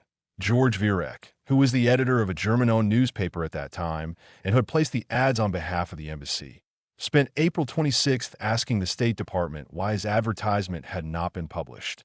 Eventually, he managed to obtain an interview with Secretary of State William Jennings Bryan and pointed out to him that on all but one of her wartime voyages the Lusitania had carried munitions. He produced copies of her supplementary manifests, which were open to public inspection at the collector's office. More important, he informed Bryan, no fewer than 6 million rounds of ammunition were due to be shipped on the Lusitania the following Friday and could be seen at that moment being loaded on Pier 54. Bryan picked up the telephone and cleared the publication of the advertisement. He promised Viereck that he would endeavor to persuade the president publicly to warn Americans not to travel. No such warning was issued by the president, but there can be no doubt that President Wilson was told of the character of the cargo destined for the Lusitania. He did nothing, but was to concede on the day he was told of her sinking that his foreknowledge had given him many sleepless hours. It is probably true that Wilson was a pacifist at heart, but it is equally certain that he was not entirely the master of his own destiny. He was a transplanted college professor from the ivy-covered walls of Princeton, an internationalist at heart who dreamed of helping to create a world government and to usher in a millennium of peace. But he found himself surrounded by and dependent upon men of strong wills, astute political aptitudes, and powerful financial resources. Against these forces, he was all but powerless to act on his own, and there is good reason to believe that he inwardly suffered over many of the events in which he was compelled to participate. We shall leave it to others to moralize about a man who, by his deliberate refusal to warn his countrymen of their mortal peril, sends 195 of them to their watery graves. We may wonder also about how such a man can commit the ultimate hypocrisy of condemning the Germans for this act and then doing everything possible to prevent the American public from learning the truth. It would be surprising if the extent of his private remorse was not greater than merely a few sleepless hours. The final voyage. But we are getting slightly ahead of the story. While Morgan and Wilson were setting the deadly stage on the American side of the Atlantic, Churchill was playing his part on the European side. When the Lusitania left New York Harbor on May 1st, her orders were to rendezvous with a British destroyer, the Juno, just off the coast of Ireland, so she would have naval protection as she entered hostile waters. When the Lusitania reached the rendezvous point, however, she was alone, and the captain assumed they had missed each other in the fog. In truth, the Juno had been called out of the area at the last minute and ordered to return to Queenstown. And this was done with the full knowledge that the Lusitania was on a direct course into an area where a German submarine was known to be operating.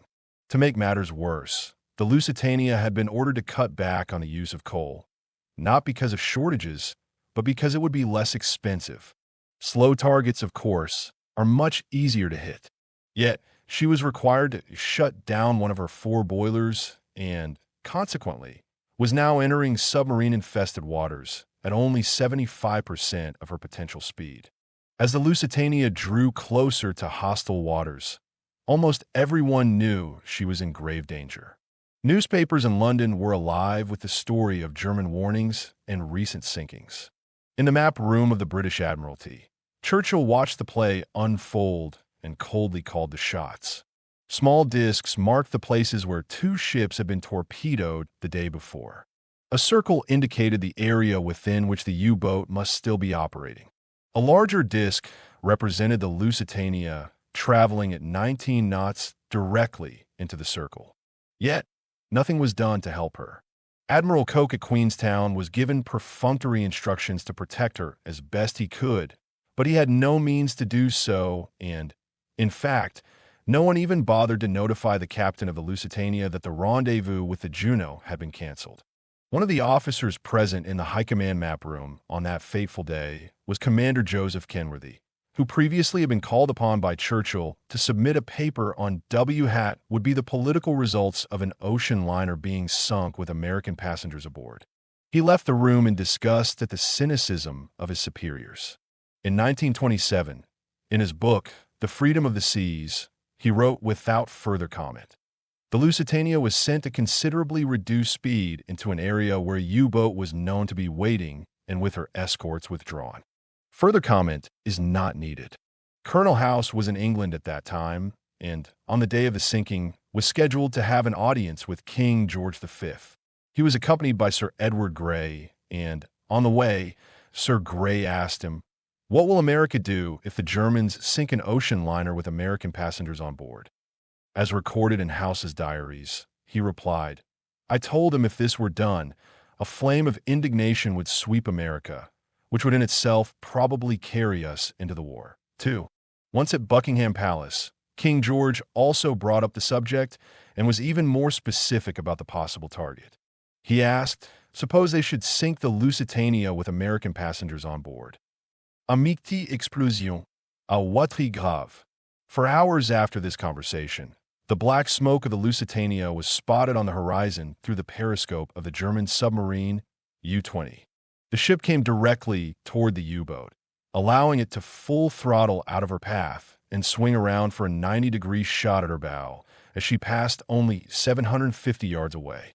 The torpedo struck 9 feet below the waterline on the starboard side, slightly forward of the bridge. A second torpedo was readied, but not needed.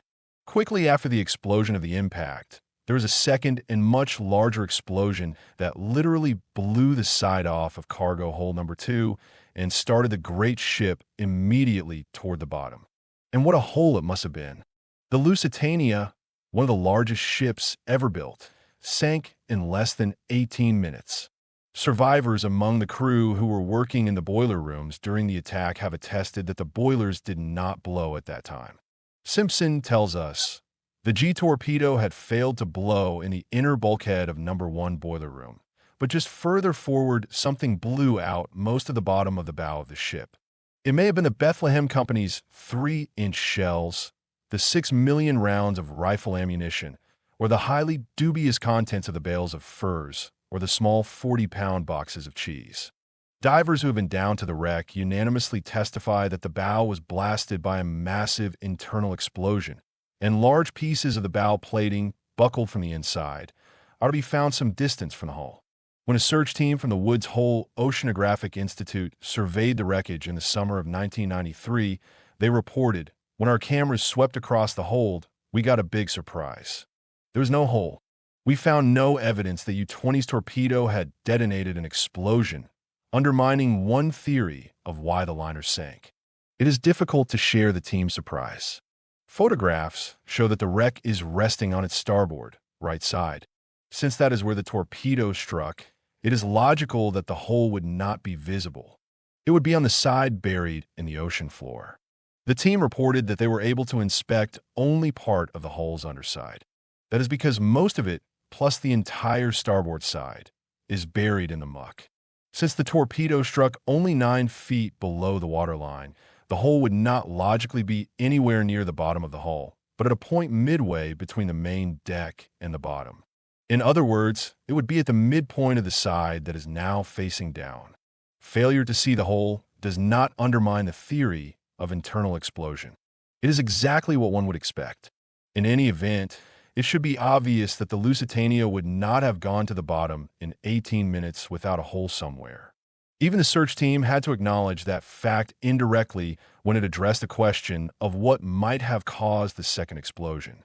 In an obvious effort to avoid giving support to a conspiracy theory, the report concluded that the explosion probably was caused not by munitions but by cold dust.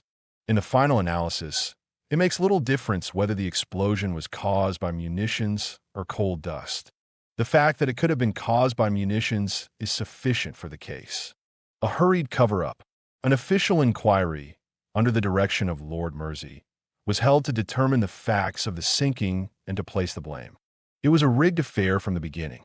All evidence and testimony was carefully pre-screened to make sure that nothing was admitted into the record which would reveal duplicity on the part of British or American officials.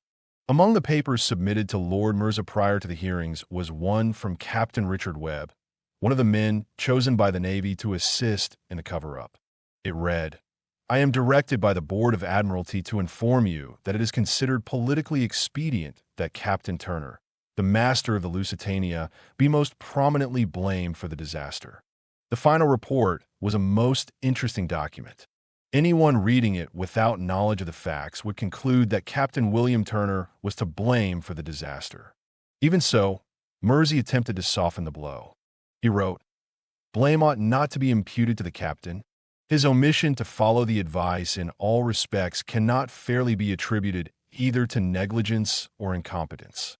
And then he added a final paragraph which, on the surface, appears to be a condemnation of the Germans, but which, if read with understanding of the background, was an indictment of Churchill, Wilson, House, and Morgan. He wrote, "The whole blame for the cruel destruction of life in this catastrophe must rest solely with those who plotted and with those who committed the crime."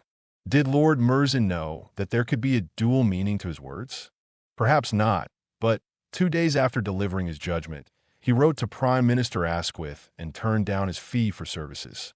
He added, "I must request that henceforth I be excused from administering His Majesty's justice." In later years, his only comment on the event was, "The Lusitania case was a damn dirty business." The cry for war.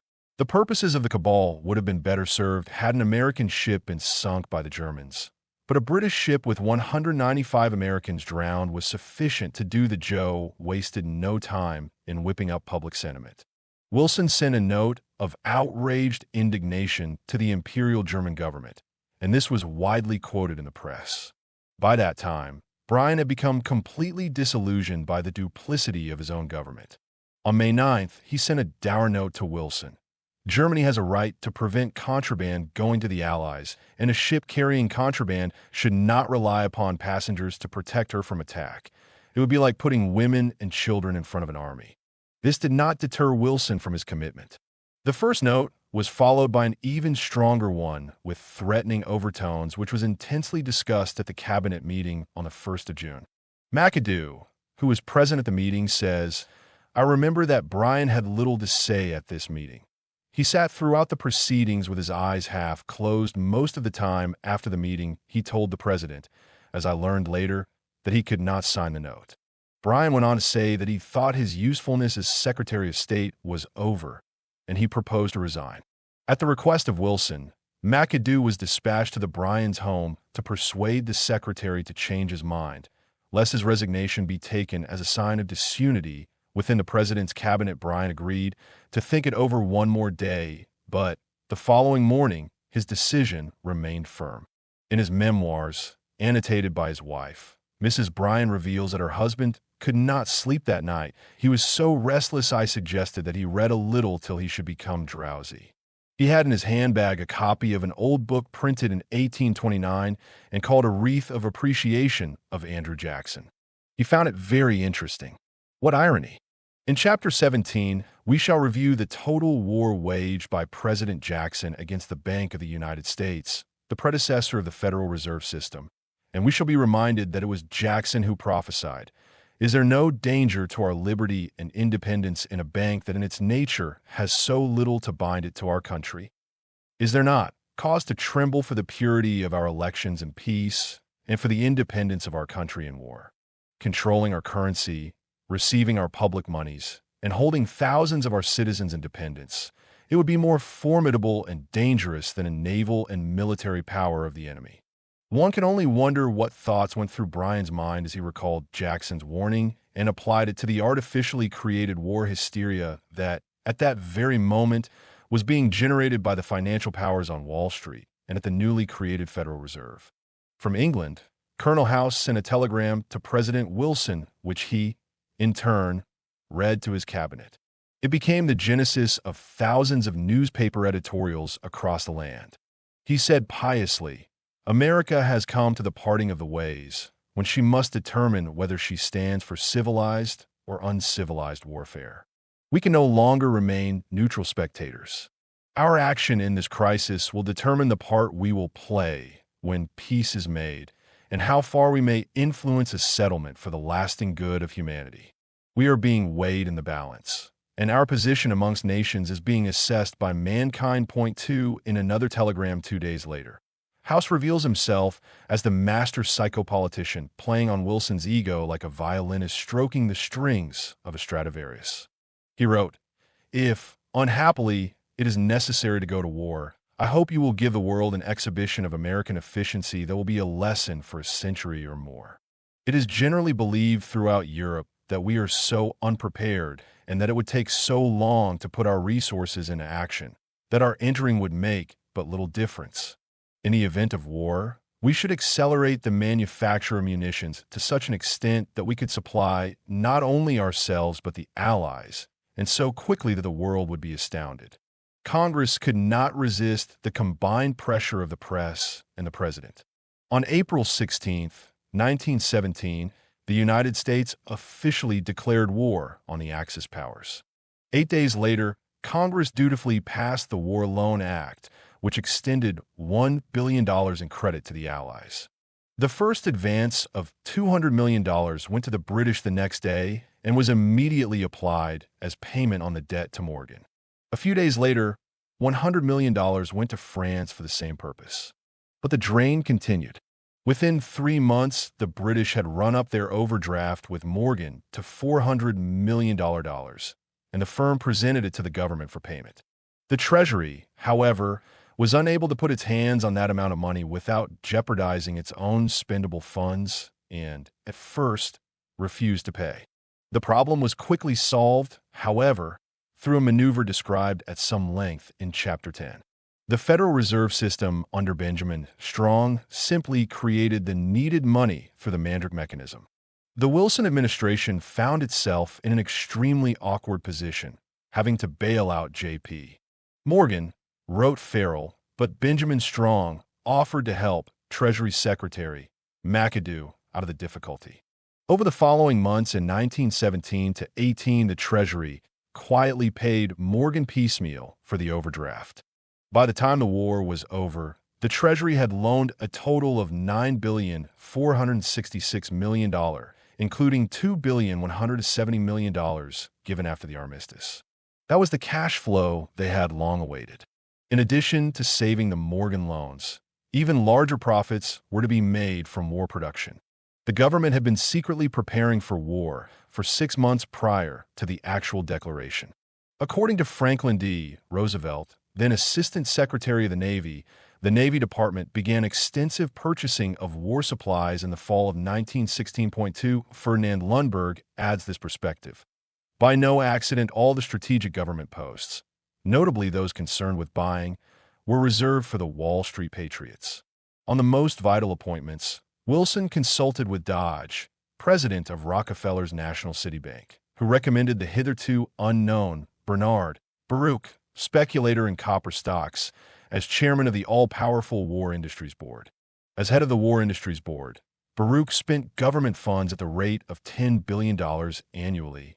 Baruch packed the War Industries Board and its committees with past and future Wall Street manipulators, industrialists, financiers, and their agents, who fixed prices on a cost-plus basis and, as subsequent investigations revealed, saw to it that costs were grossly padded so as to yield hidden profits.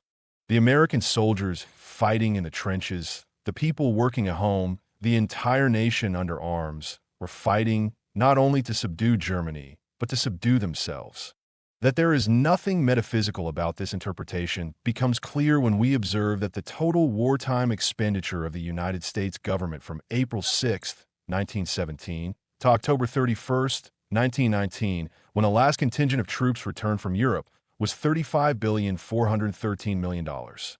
Net corporation profits for the period January 1, 1916, to July 1921, when wartime industrial activity was finally liquidated, were $38 billion, or approximately the amount of the war expenditures. More than two-thirds of these corporation profits were taken by precisely those enterprises which the Pujo Committee had found to be under the control of the money trust. The banking cartel was able, through the operation of the Federal Reserve System, to create the money to give to England and France so they, in turn, could pay back the American banks, exactly as was to be done again in World War II and again in the big bailout of the 1980s and 90s. It is true that in 1917, the recently enacted income tax was useful for raising a sizable amount of revenue to conduct the war and also, as Beardsley Rummel pointed out a few years later, to take purchasing power away from the middle class. But the greatest source of funding came, as it always does in wartime, not from direct taxes, but from the hidden tax called inflation.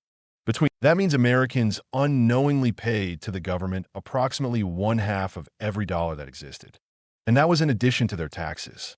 This massive infusion of money was the product of the Mandrake mechanism and cost nothing to create.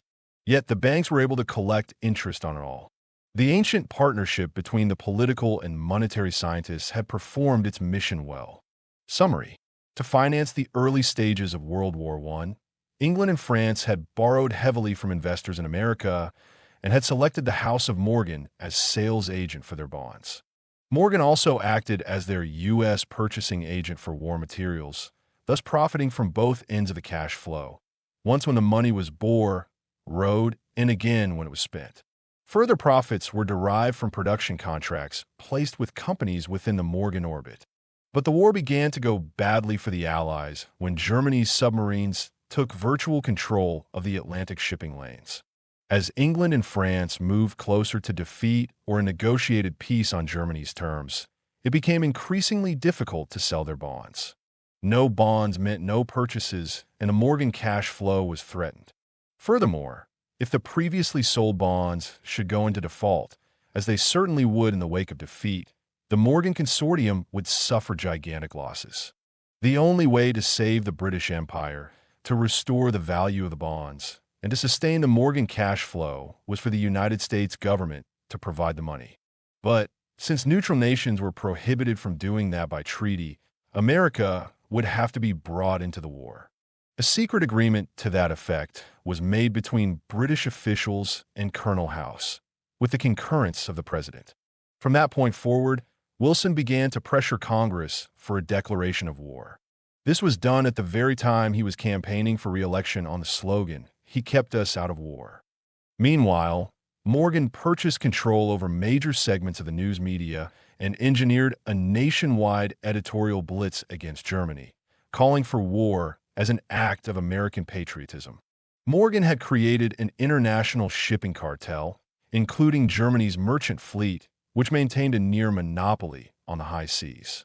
Only the British Cunard lines remained aloof.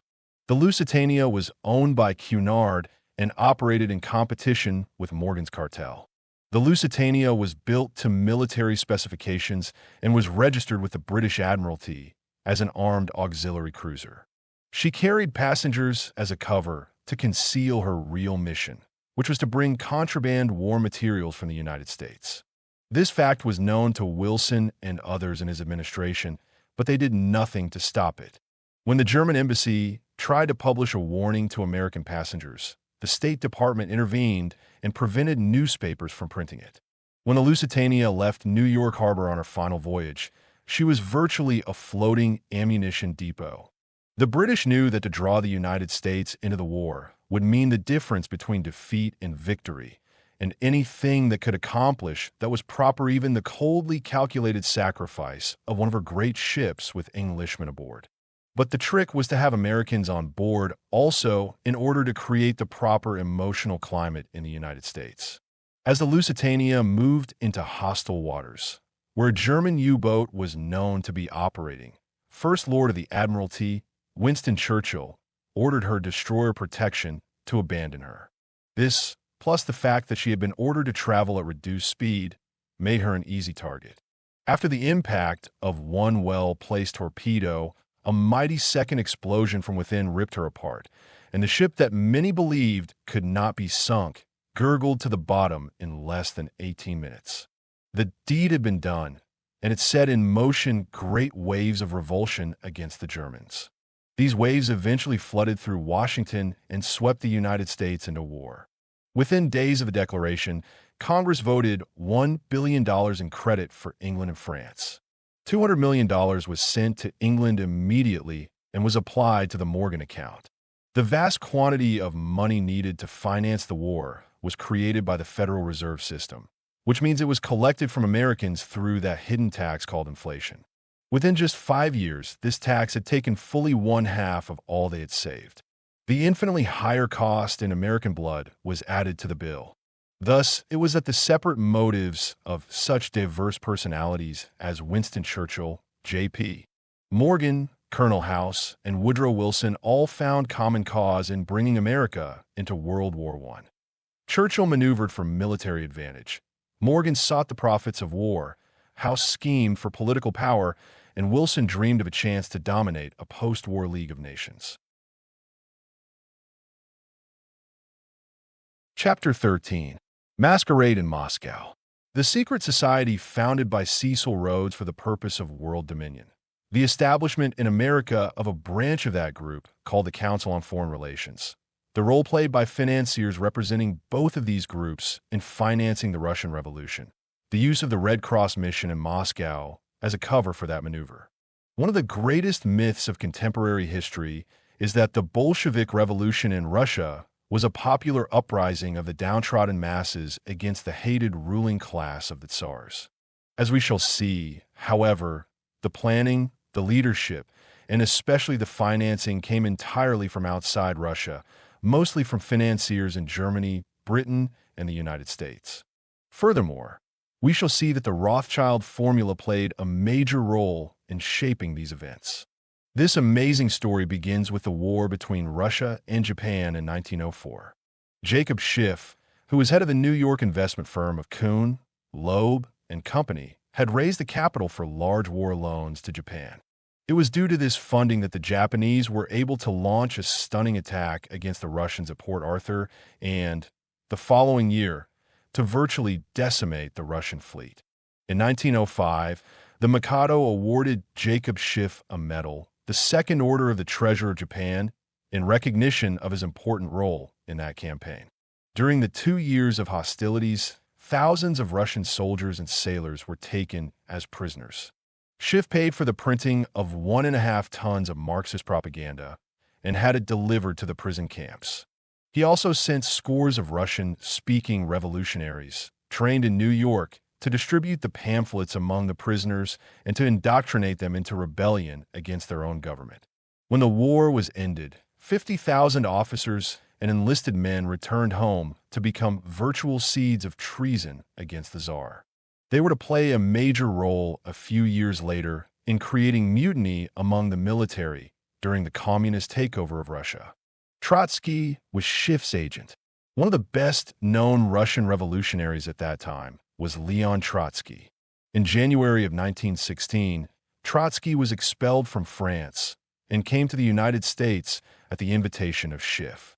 His travel expenses aboard the Montserrat were paid by his host.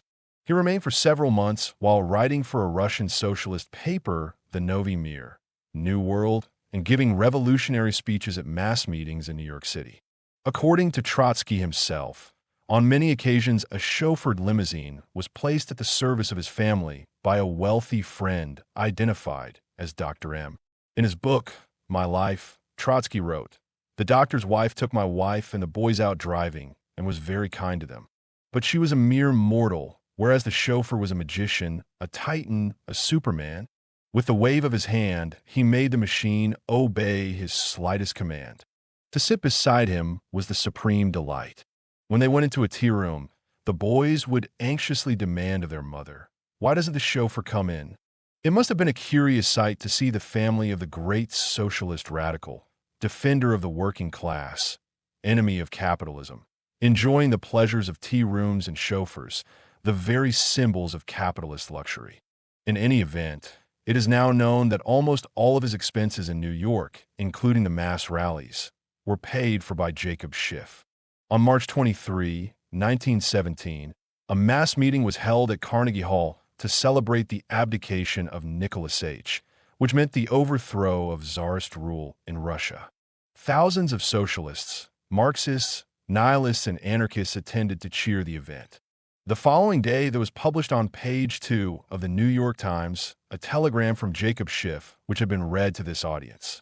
He expressed regrets that he could not attend, and then described the successful Russian Revolution as what we had hoped and striven for these long years. In the February 3, 1949, issue of the New York Journal-American, Schiff's grandson, John, was quoted by columnist Charlie Knickerbocker as saying that his grandfather had given about $20 million for the triumph of communism in Russia.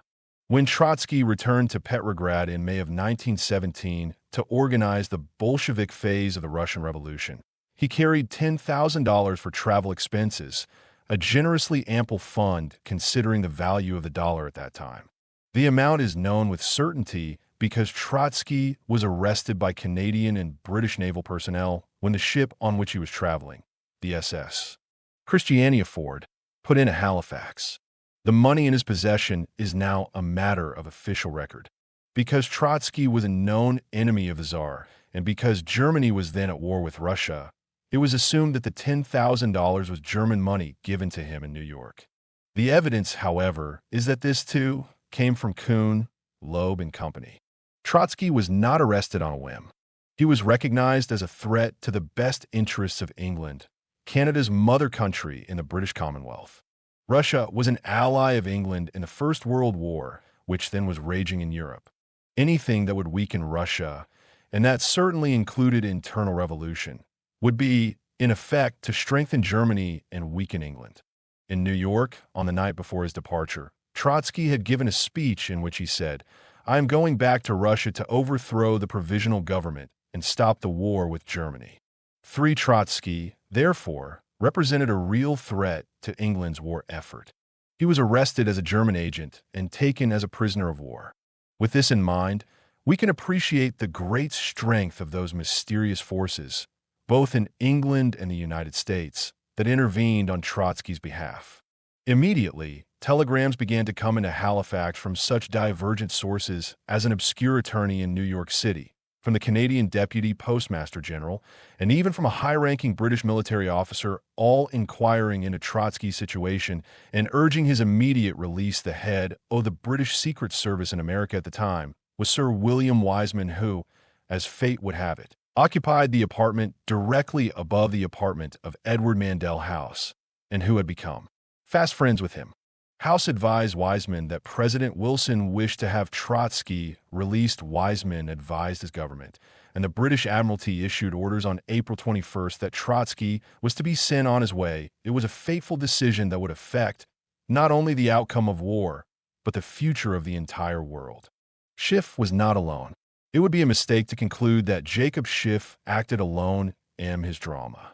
Trotsky could not have gone even as far as Halifax without having been granted an American passport, and this was accomplished by the personal intervention of President Wilson. Professor Anthony Sutton says, President Woodrow Wilson was the fairy godmother who forwarded the revolution. At the same time, careful State Department bureaucrats, concerned about such revolutionaries entering Russia unilaterally attempting to tighten up passport procedures. What emerges from this sampling of events is a clear pattern of strong support for Bolshevism coming from the highest financial and political power centers in the United States, from men who, supposedly, were capitalists and who, according to conventional wisdom, should have been immortal enemies of socialism and communism. Nor was this phenomenon confined to the United States. Trotsky, in his book, My Life, tells of a British financier who, in 1907, gave him a large loan to be repaid after the overthrow of the Tsar. Arsen Galovich, who witnessed the Bolshevik Revolution firsthand, has identified both the name of the financier and the amount of the loan. In private interviews, he said, I've been told that over 21 million rubles were spent by Lord Alfred Milner in financing the Russian Revolution. The financier just mentioned was by no means alone among the British to support the Russian Revolution with large financial donations. Another name specifically mentioned by Galovich was that of Sir George Buchanan, the British ambassador to Russia at the time. Point 1. It was one thing for Americans to undermine Tsarist Russia and, thus, indirectly help Germany in the war because Americans were not then into it, but for British citizens to do so was tantamount to treason.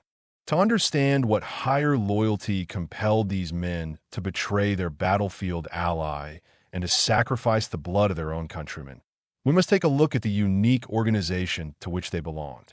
The Secret Society. Lord Alfred Milner was a key figure in organizing a secret society which, at the time of these events, was about 16 years old. It was dedicated to nothing less than the quiet domination of the world. The conquest of Russia was seen as but the first phase of that plan. Since the organization is still in existence today and continues to make progress toward its goal, it is important to have its history included in this narrative.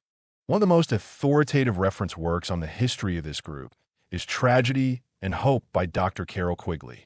Dr. Quigley was a professor of history at Georgetown University, where President Clinton had been one of his students. He was the author of the widely used textbook, Evolution of Civilization.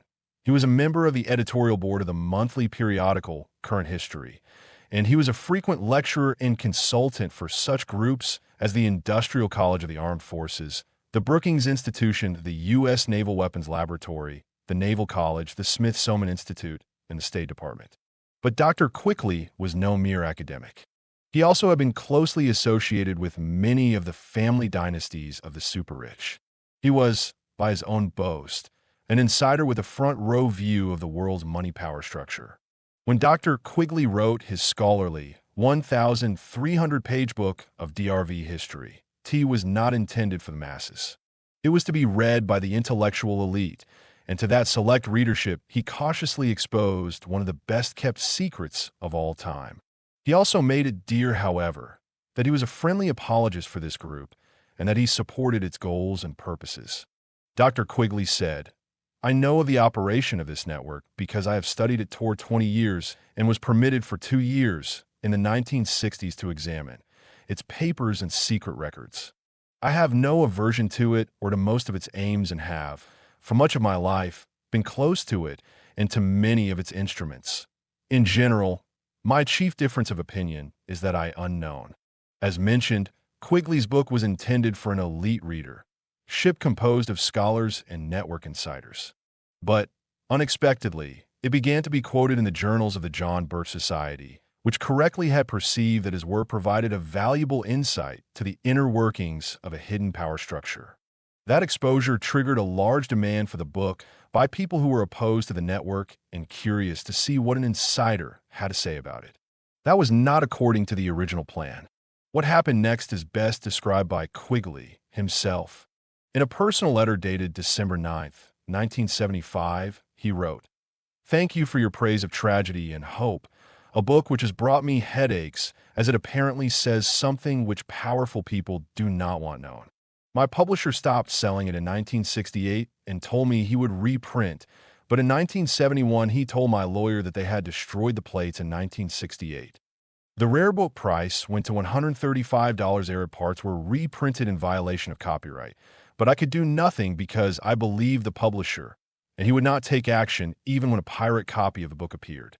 Only when I hired a lawyer in 1974 did I get any answers to my questions." In another personal letter, Quigley commented further on the duplicity of his publisher. "They lied to me for 6 years, telling me that they would reprint when they got 2,000 orders, which could never happen because they told anyone WHO asked that it was out of print and would not be reprinted. They denied this to me until I sent them Xerox copies of such replies in libraries, at which they told me it was a clerk's error. In other words, they lied to me but prevented me from regaining publication rights. I am now quite sure that Tragedy and Hope was suppressed. To understand why powerful people would want to suppress this book, note carefully what follows." Dr. Quigley describes the goal of this network of world financiers as nothing less than to create a world system of financial control in private hands able to dominate the political system of each country and the economy of the world as a whole. This system was to be controlled in a feudalist fashion by the central banks of the world acting in concert, by secret agreements arrived at in frequent private meetings and conferences.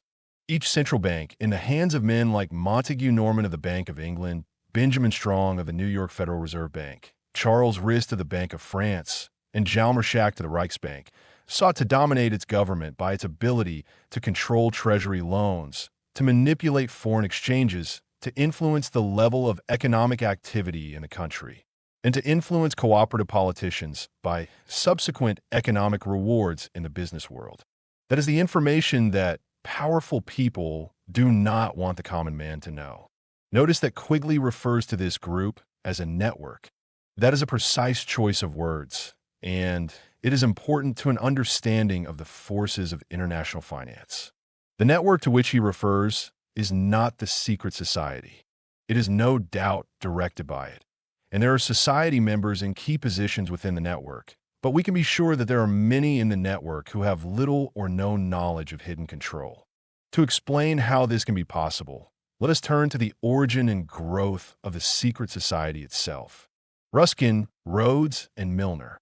In 1870, a wealthy British socialist by the name of John Ruskin was appointed as professor of fine arts at Oxford University in London. He taught that the state must take control of the means of production and organize them for the good of the community as a whole. He advocated placing control of the state into the hands of a small ruling class, perhaps even a single dictator. He said, "My continual aim has been to show the eternal superiority of some men to others, sometimes even of one man to all others." This, of course, is the same intellectual appeal of communism. Lenin taught that the masses could not be trusted to handle their own affairs and that a special group of disciplined intellectuals must assume this role for them. That is the function of the Communist Party, which never comprises more than about 3% of the population. Even when the charade of free elections is allowed, only members of the party, or those over whom the KGB has total control, are permitted to run for office. The concept that a ruling party or class is the ideal structure for society is at the heart of all collectivist schemes, regardless of whether they are called socialism, communism, Nazism, fascism, or any other ism which may yet be invented to disguise it. It is easy, therefore, for adherents of this elitist mentality to be comfortable in almost any of these collectivist camps, a fact to which Dr. Quigley alluded when he wrote, "This network, which we may identify as the Round Table groups, has no aversion to cooperating with the communists or any other groups, and frequently does so." Returning to the subject of the origins of this group, however, Dr. Quigley tells us, Ruskin spoke to the Oxford undergraduates as members of the privileged ruling class. He told them that they were the possessors of a magnificent tradition of education, beauty, rule of law, freedom, decency, and self-discipline, but that this tradition could not be saved and did not deserve to be saved, unless it could be extended to the lower classes in England itself and to the non-English masses throughout the world. Ruskin's message had a sensational impact. His inaugural lecture was copied out in longhand by one undergraduate, Cecil Rhodes, who kept it with him for 30 years. Cecil Rhodes made one of the world's greatest fortunes. With the cooperation of the Bank of England and financiers like Rothschild, he was able to establish a virtual monopoly over the diamond output of South Africa, and most of the gold as well. The major portion of this vast income was spent to advance the ruling class ideas of John Ruskin. Dr. Quigley explains, the Rhodes scholarships, established by the terms of Cecil Rhodes' seventh will, are known to everyone. What is not so widely known is that Rhodes in 5 previous wills left his fortune to form a secret society, which was to devote itself to the preservation and expansion of the British Empire. And what does not seem to be known to anyone is that this secret society was created by Rhodes and his principal trustee, Lord Milner, and continues to exist to this day. In his book on Rhodes' wills, Stead, who was a member of the Inner Circle, wrote in one place, Mr. Rhodes was more than the founder of a dynasty. He aspired to be the creator of one of those vast, semi-religious, quasi-political associations which, like the Society of Jesus, have played so large a part in the history of the world. To be more strictly accurate, he wished to found an order as the instrument of the will of the dynasty. In this secret society, Rhodes was to be leader, Stead, Brett, Lord Esher, and Milner were to form an executive committee. Arthur, Lord Balfour, Sir, Harry Johnston, Lord Rothschild, Albert, Lord Grey, and others were listed as potential members of a circle of initiates, while there was to be an outer circle known as the creature from Jekyll Island, association of helpers, later organized by Milner as the Round Table Organization. The pattern of conspiracy. Here, then, was the classical pattern of political conspiracy. This was the structure that made it possible for Quigley to differentiate between an international network and the secret society within that network. At the center, there is always a tiny group in complete control, with one man as the undisputed leader. Next is a circle of secondary leadership that, for the most part, is unaware of an inner core. They're led to believe that they're the innermost ring. In time, as these conspiracies are built from the center out, they form additional rings of organization. Those in the outer echelons usually are idealists with an honest desire to improve the world. They never suspect an inner control for other purposes, and only those few who demonstrate a ruthless capacity for higher leadership are ever allowed to see it. After the death of Cecil Rhodes, the inner core of his secret society fell under the control of Lord Alfred Milner, Governor-General and High Commissioner of South Africa. As director of a number of public banks, and as corporate precursor of England's Midland Bank, he became one of the greatest political and financial powers in the world. Milner recruited into his secret society a group of young men chiefly from Oxford and Toynbee Hall, and, according to Quigley, through his influence these men were able to win influential posts in government and international finance, and became the dominant influence in British imperial and foreign affairs up to 1939. In 1909 to 1913, they organized semi-secret groups, known as Round Table groups, in the chief British dependencies and the United States. Money for the widely ramified activities of this organization came chiefly from the Rhodes Trust itself and from wealthy associates such as the Bite brothers from Sir Abe Bailey and, after 1915, from the Astor family and from foundations and firms associated with the international banking fraternity, especially the Carnegie United Kingdom Trust and other organizations associated with J.P. Morgan, the Rockefeller and Whitney families, and the associates of Lazark, brothers, and of Morgan, Grenfell, and Company. At the end of the War of 1914, it became clear that the organization of this system had to be greatly extended. Once again, the task was entrusted to Lionel Curtis W.H.O. established, in England and each dominion, a front organization to the existing local roundtable group. This front organization, called the Royal Institute of International Affairs, had as its nucleus in each area the existing submerged roundtable group. In New York, it was known as the Council on Foreign Relations and was a front for J.P. Morgan and Company in association with the very small American Roundtable Group. The Council on Foreign Relations was a spin-off from the failure of the world's leaders at the end of World War I to embrace the League of Nations as a true world government. It became clear to the master planners that they had been unrealistic in their expectations for rapid acceptance. If their plan were to be carried forward, it would have to be done on the basis of patient gradualism symbolized by the Fabian turtle. Rose Martin says, Colonel House was only one man, where a multitude was needed. He had set the pattern and outlined goals for the future, and he still had a scheme or two in mind. In particular, he foresaw it would be necessary for the Fabians to develop a top-level Anglo-American planning group in the field of foreign relations, which could secretly influence policy on the one hand and gradually educate public opinion on the other. To the ambitious young Fabians, British and American, who had flocked to the peace conference as economists and junior officials, it soon became evident that an NEW world order was not about to be produced at Paris. For them, Colonel House arranged a dinner meeting at the Hotel Majestic on May 19, 1919, together with a select group of Fabian-certified Englishmen, notably Arnold Toynbee, R.H. Tawney, and John Maynard Keynes. All were equally disillusioned, for various reasons, by the consequences of the peace. They made a gentleman's agreement to set up an organization, with branches in England and America, to facilitate the scientific study of international questions. As a result, two potent and closely related opinion-making bodies were founded. The English branch was called the Royal Institute of International Affairs. The American branch, first known as the Institute of International Affairs, was reorganized in 1921 as the Council on Foreign Relations. It is through this front group, called the Council on Foreign Relations, and its influence over the media, tax-exempt foundations, universities, and government agencies that the international financiers have been able to dominate the domestic and foreign policies of the United States ever since. We shall have more to say about the CFR, but our focal point for now is Great Britain and, in particular, the help given to communism in Russia by Lord Alfred Milner and his web of secret societies. Roundtable agents in Russia.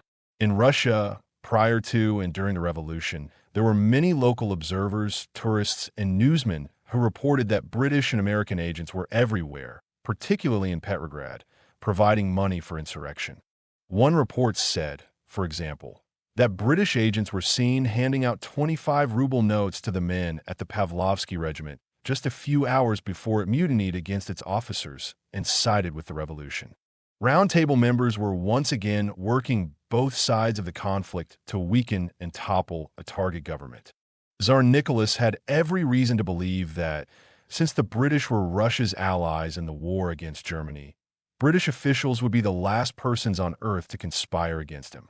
Yet, the British ambassador himself represented the hidden group which was financing the regime's downfall. The Roundtable agent from America did not have the advantage of using the diplomatic service as a cover and, therefore, had to be considerably more ingenious. They came not as diplomats or even as interested businessmen, but disguised as Red Cross officials on a humanitarian mission. The group consisted almost entirely of financiers, lawyers, and accountants from New York banks and investment houses. They simply had overpowered the American Red Cross organization with large contributions and, in effect, purchased a franchise to operate in its name. Professor Sutton tells us the 1910 Red Cross fundraising campaign for $2 million, for example, was successful only because it was supported by these wealthy residents of New York City. J.P. Morgan himself contributed $100,000. Harry P. Davison, a Morgan partner, was chairman of the 1910 New York Fundraising Committee and later became chairman of the War Council of the American Red Cross. The Red Cross was unable to cope with the demands of World War I and in effect was taken over by these New York bankers. For the duration of the war, the Red Cross had been made, nominally, a part of the armed forces and subject to orders from the proper military authorities. It was not clear who these authorities were, and, in fact, there were never any orders, but the arrangement made it possible for the participants to receive military commissions and wear the uniform of American Army officers. The entire expense of the Red Cross mission in Russia, including the purchase of uniforms, was paid for by the man who was appointed by President Wilson to become its head, Colonel William Boyce Thompson. Thompson was a classical specimen of the Round Table Network. Having begun his career as a speculator in copper mines, he soon moved into the world of high finance. He refinanced the American Woolen Company and the Tobacco Products Company, launched the Cuban Cane Sugar Company, purchased controlling interest in the Pierce Aero Motorcar Company, organized the Submarine Boat Corporation and the Wright-Martin Aeroplane Company, became a director of the Chicago Rock Island and Pacific Railway, the Magma Arizona Railroad, and the Metropolitan Life Insurance Company, was one of the heaviest stockholders in the Chase National Bank, was the agent for J.P. Morgan's British securities operation, became the first full-time director of the Federal Reserve Bank of New York, the most important bank in the Federal Reserve System, and of course contributed $250,000 to the Red Cross. When Thompson arrived in Russia, he made it clear that he was not your typical Red Cross representative. According to Hermann Hagedorn, Thompson's biographer, he deliberately created the kind of setting which would be expected of an American magnate, established himself in a suite in the Hotel de l'Europe, bought a French limousine, went dutifully to receptions and teas, and evinced an interest in objects of art. Society and the diplomats, noting that here was a man of parts and power, began to flock about him. He was entertained at the embassies, at the houses of Kerensky's ministers. It was discovered that he was a collector, and those with antiques to sell fluttered around him, offering him miniatures, Dresden china, tapestries, even a palace or two. When Thompson attended the opera, he was given the imperial box. People on the street called him the American Tsar. And it is not surprising that, according to George Kennan, he was viewed by the Kerensky authorities as the real ambassador of the United States. It is now a matter of record that Thompson syndicated the purchase on Wall Street of Russian bonds in the amount of 10 million rubles. In addition, he gave over 2 million rubles to Alexander Kerensky for propaganda purposes inside Russia, and, with J.P. Morgan, gave the ruble equivalent of $1 million to the Bolsheviks for the spreading of revolutionary propaganda outside of Russia, particularly in Germany and Austria. A photograph of the cablegram from Morgan to Thompson advising that the money had been transferred to the National City Bank branch in Petrograd is included in this book. An object lesson in South Africa. At first, it may seem incongruous that the Morgan Group would provide funding for both Kerensky and Lenin. These men may have both been socialist revolutionaries, but they were miles apart in their plans for the future and, in fact, were bitter competitors for control of the new government. But the tactic of funding both sides in a political contest by then had been refined by members of the Round Table into a fine art. A stunning example of this occurred in South Africa during the outset of Boer War in 1899. The British and Dutch had been active in the settlement of southern Africa for decades. The Dutch had developed the provinces of Transvaal and the Orange Free State, while the British had colonized such areas as Rhodesia, Cape Hope, Basutoland, Swaziland, and Bechuanaland.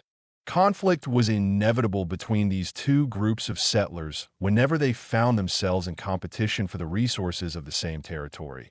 But it was the discovery of gold in the Whitewater area of the Transvaal that provided the motive for war. Politically, the Transvaal was in the hands of the Boers, who were the descendants of the Dutch settlers. But after the discovery of gold in that area, the minefields had been developed primarily by the British and became solidly under their control. Not surprisingly, One of the largest players in that game was Cecil Rhodes, who already had monopolized the diamond fields under British control to the south. Historian Henry Pike tells us, with the discovery of gold in the Transvaal, Rhodes' greed became passionate. His hatred of Paul Kruger, the Afrikaner president of the Transvaal, knew no limits. He was bitterly opposed to Kruger's independent Transvaal and viewed this as the main obstacle to his efforts to sweep all southern Africa under British rule. In 1895, Rhodes set in motion a plan to overthrow Kruger's government by organizing an uprising among the British inhabitants in Johannesburg. The uprising was financed by himself and was to be led by his brother, Frank, and other loyal supporters. This was to be followed by a military invasion of the Transvaal by British troops from Bechuanaland and Rhodesia led by Sir Leander Jameson. The uprising fizzled and ended in Jameson's arrest and public disgrace. But Rhodes was determined to have the Transvaal and began immediately to prepare a second, more patient ploy. Through Rhodes' influence, Lord Alfred Milner was appointed as the British High Commissioner of South Africa. In London, Lord Esher, another member of the secret society, became the chief political advisor to King Edward and was in daily contact with him throughout this period. That took care of the British side of this contest. With regard to the Boer side, Professor Quigley tells the amazing story.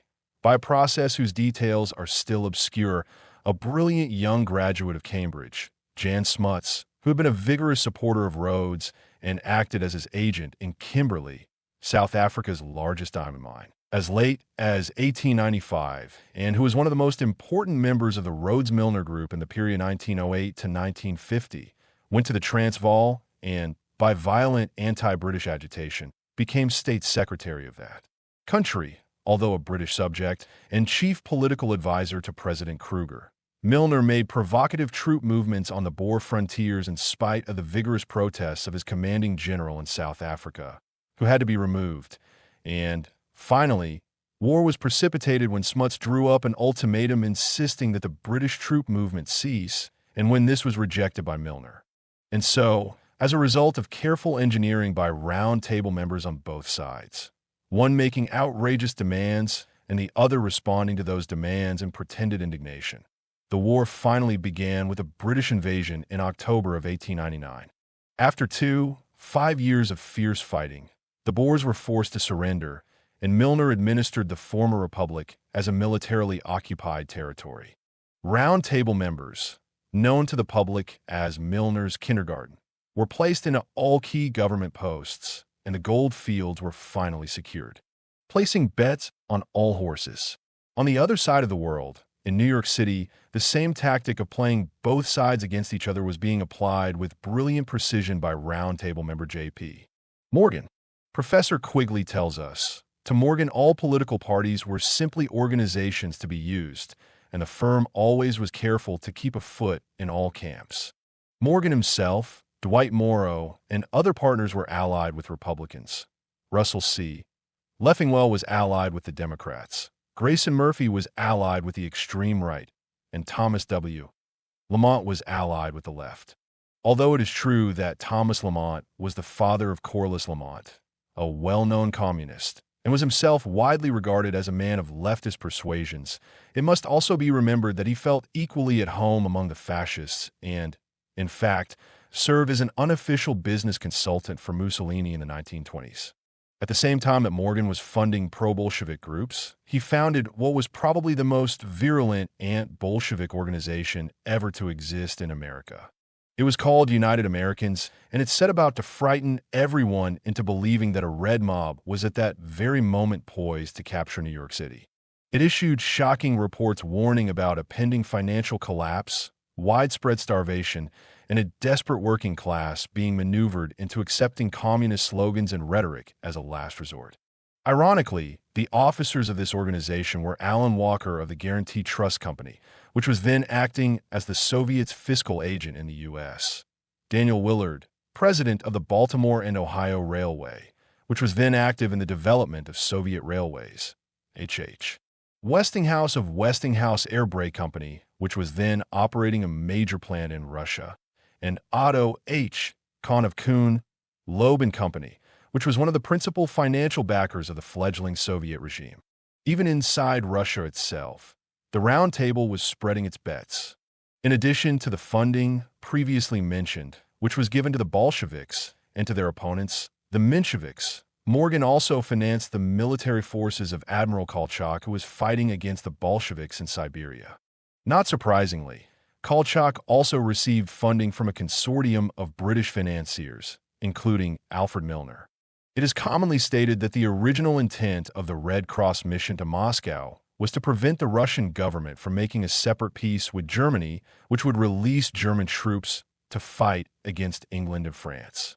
According to that version of the story, which portrays the actors as patriots merely doing what was best for the war effort, the first goal was to support the Tsar. When the Tsar was overthrown, they supported the Mensheviks because they had pledged to stay in the war. When the Mensheviks were ousted, they continued to support the Bolsheviks in order to gain sufficient influence to convince them not to give aid to Germany. It takes a great deal of gullibility to swallow that line. A far more plausible reading is that the Morgan interests were merely doing what they had always done, placing bets on all horses so that, no matter which one crossed the finish line, the winner would be obligated to them. British agent of the Round Table. After the Bolsheviks had seized power in Russia, Sir George Buchanan was recalled as the British ambassador and replaced by a member of Milner's kindergarten, a young man by the name of Bruce Lockhart. In his book, British Agent, Lockhart describes the circumstances of his assignment. Speaking of a meeting with Prime Minister Lloyd George, he wrote, "I saw that his own mind was made up. He had been greatly impressed, as Lord Milner told me afterwards, by an interview with Colonel Thompson of the American Red Cross, who had just returned from Russia and who had denounced in blunt language the folly of the Allies in not opening up negotiations with the Bolsheviks.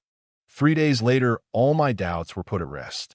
I was to go to Russia as head of a special mission to establish unofficial relations with the Bolsheviks. I had been selected for this Russia mission not by the Foreign Secretary, but by the War Cabinet, actually by Lord Milner and Mr. Lloyd George. Lord Milner I saw almost daily. 5 days before my departure, I dined alone with him at Brooks. He was in his most inspiring mood. He talked to me with a charming frankness about the war, about the future of England, about his own career, and about the opportunities of youth.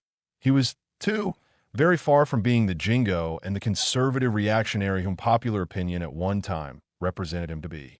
On the contrary, many of his views on society were startling modem.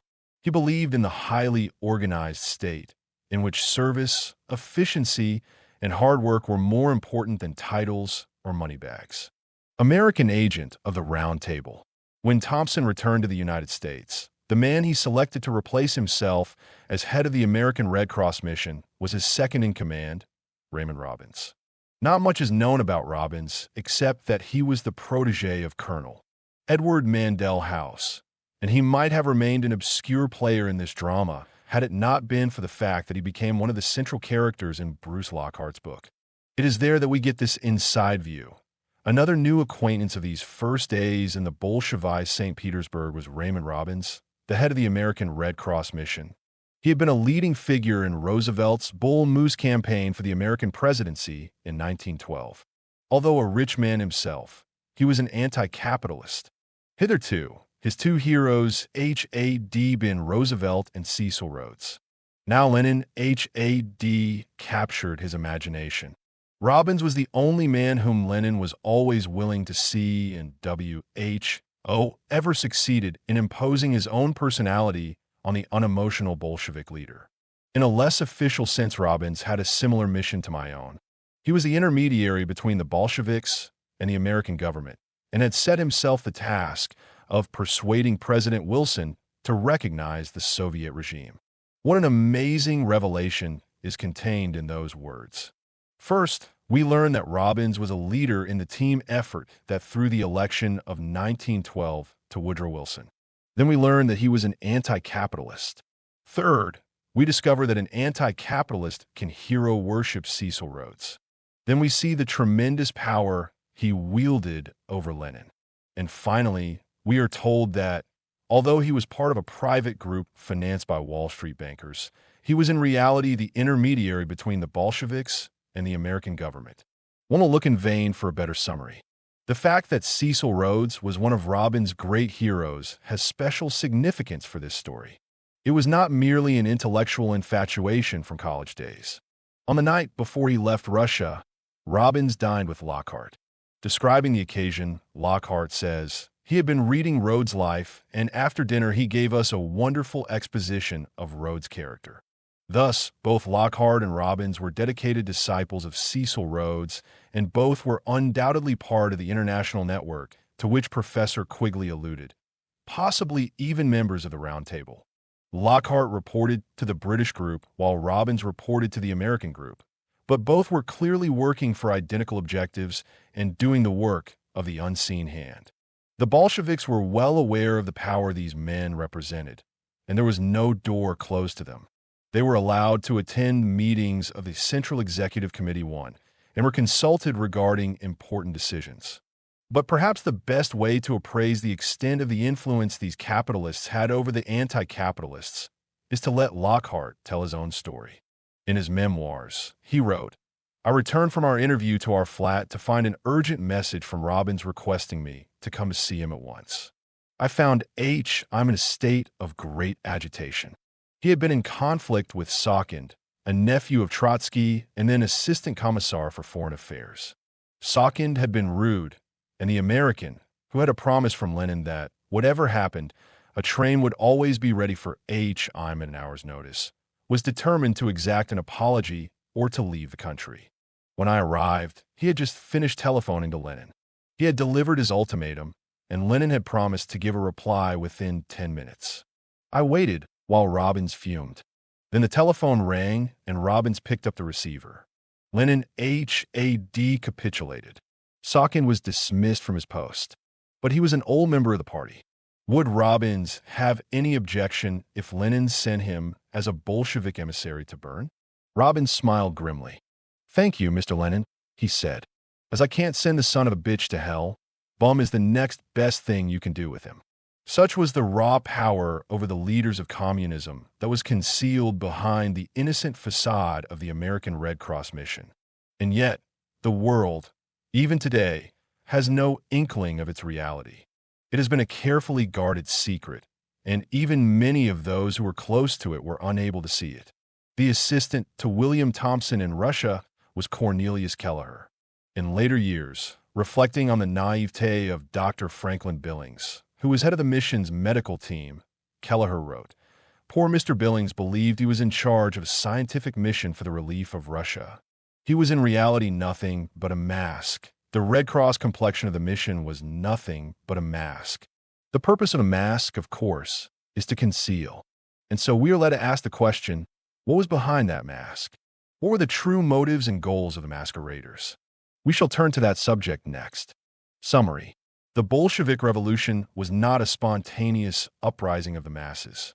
It was planned, financed, and orchestrated by outsiders. Some of the financing came from Germany, which hoped that internal problems would force Russia out of the war against her. But most of the money and leadership came from financiers in England and the United States. It was a perfect example of the Rothschild formula in action. This group centered mainly around a secret society created by Cecil Rhodes, one of the world's wealthiest men at the time. The purpose of that group was nothing less than world dominion and the establishment of a modern feudalist society controlled by the world's central banks. Headquartered in England, the Rhodes' innermost directorate was called the Round Table. In other countries, there were established subordinate structures called Round Table groups. The Round Table group in the United States became known as the Council on Foreign Relations. The CFR, which was initially dominated by J.P. Morgan and later by the Rockefellers, is the most powerful group in America today.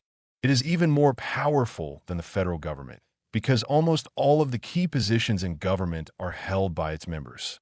In other words, it is the United States government. Agents of these two groups cooperated closely in pre-revolutionary Russia, and particularly after the Tsar was overthrown. The American contingent in Russia disguised itself as a Red Cross mission allegedly doing humanitarian work. Cashing in on their close friendship with Trotsky and Lenin, they obtained profitable business concessions from the new government, which returned their initial investment many times over. Chapter 14. The Best Enemy Money Can Buy. The coup d'état in Russia, in which the Bolshevik minority seized control from the revolutionary majority. The role played by New York financiers, masquerading as Red Cross officials, in supporting the Bolsheviks. The unbroken record since then of American assistance in building Russia's war-making potential. The emergence of a credible enemy, in accordance with the Rothschild formula. In the previous section, we saw that the Red Cross mission in revolutionary Russia was, in the words of its own personnel, nothing but a mask. This leads to the logical question, what were the true motives and goals that were hidden behind that mask? In later years, it would be explained by the participants themselves that they simply were engaged in a humanitarian effort to keep Russia in the war against Germany and, thus, to help the cause of freedom for England and her allies. For Jacob Schiff and other Jewish financiers in New York, there was the additional explanation that they opposed the Tsar because of his anti-Semitism. These, of course, are admirable motives, and they have been uncritically accepted by mainstream historians ever since. Unfortunately, the official explanations do not square with the facts. Russia's two revolutions. The facts are that there were two revolutions in Russia that year, not one. The first, called the February Revolution, resulted in the establishment of a provisional socialist government under the leadership of Alexander Kerensky. It was relatively moderate in its policies and attempted to accommodate all revolutionary factions, including the Bolsheviks, who were the smallest minority. When the February Revolution occurred, neither Lenin nor Trotsky were even in Russia. Lenin was in Switzerland and didn't arrive until April. Trotsky was still in New York writing propaganda and giving speeches. The second revolution, called the October Revolution, was the one through which the Bolsheviks came to power. It was, in fact, no revolution at all. It was a coup d'état. The Bolsheviks simply took advantage of the confusion and indecisiveness that existed among the various groups that comprised the new government and caught them by surprise with a lightning strike of force. With a combination of bribes and propaganda, they recruited several regiments of soldiers and sailors and, in the early morning darkness of October 25th, methodically took military possession of all government buildings and communication centers. No one was prepared for such audacity, and resistance was almost non-existent. By dawn, without the Russian people even knowing what had happened, much less having any voice in that action, their country had been captured by a minority faction and become the world's first so-called People's Republic. Within 2 days, Kerensky had fled for his life, and all provisional government ministers had been arrested. That is how the communists seized Russia, and that is how they held it afterward. Contrary to the Marxian myth, they have never represented the people. They simply have the guns. The basic facts of this so-called revolution are described by Professor Leonard Shapiro in his authoritative work, The Russian Revolutions of 1917. All the evidence suggests that when the crisis came, the great majority of units of the Petrograd garrison did not support the government, but simply remained neutral. The Cossack units rejected its call for support, leaving the government with only a few hundred women soldiers and around 2,000 military cadets on its side. The Bolsheviks, on the other hand, could count on several regiments to carry out their orders. Units of the Baltic Fleet also supported them. In the event, the Bolshevik takeover was almost bloodless. In contrast with what had happened in February, nothing could have been less like a city in the throes of revolution than Petrograd on October 25th. Crowds of well-dressed people thronged the streets in the evening. Theaters and restaurants were open, and at the opera, Chelyabinsk sang and Boris Godunov. The principal stations and services had all been taken over by the morning of October 25th without a shot being fired. A battleship and several cruisers, including the Aurora, had reached Petrograd from Kronstadt and were anchored with their guns trained on targets in the city. The provisional government, inside the Winter Palace, received an ultimatum calling for surrender of its members, under threat of bombardment of the palace by Aurora and by the guns of the Peter and Paul fortress. It was only at 9:40 p.m. that the Aurora was ordered to fire, and discharged one blank shell. The main effect of this was to accelerate the thinning out of the cadet defenders of the palace. WHO had already begun to dwindle. The women soldiers, who HAD formed part of its defense force, also left before the palace was invaded. At 11 p.m., some live shells were fired, and the palace was slightly damaged. The story of the dramatic storming of the Winter Palace, popular with Soviet historians and in the cinema, is a myth. At around 2 a.m. on October 26th, a small detachment of troops, followed by an unruly crowd and led by two members of the MRC, Military Revolutionary Committee, entered the palace. The remaining officer cadets were, apparently, prepared to resist, but were ordered to surrender by the ministers. In the end, the total casualties were 3 officer cadets wounded. Popular support was not necessary. Eugene Lyons had been a correspondent for United Press in revolutionary Russia. He began his career as highly sympathetic to the Bolsheviks and their new regime, but 6 years of actual living inside the new socialist utopia shattered his illusions. In his acclaimed book, Workers' Paradise Lost, he summarizes the true meaning of the October Revolution. Lenin, Trotsky, and their cohorts did not overthrow the monarchy. They overthrew the first democratic society in Russian history, set up through a truly popular revolution in March 1917. They represented the smallest of the Russian radical movements. But theirs was a movement that scoffed at numbers and frankly mistrusted the multitudes. The workers could be educated for their role after the revolution. They would not be led but driven to their terrestrial heaven. Lenin always sneered at the obsession of competing socialist groups with their mass base. "Give us an organization of professional revolutionaries," he used to say, "and we will turn Russia upside down." Even these contingents were pathetically duped, having not the remotest notion of the real purposes for which they were being used.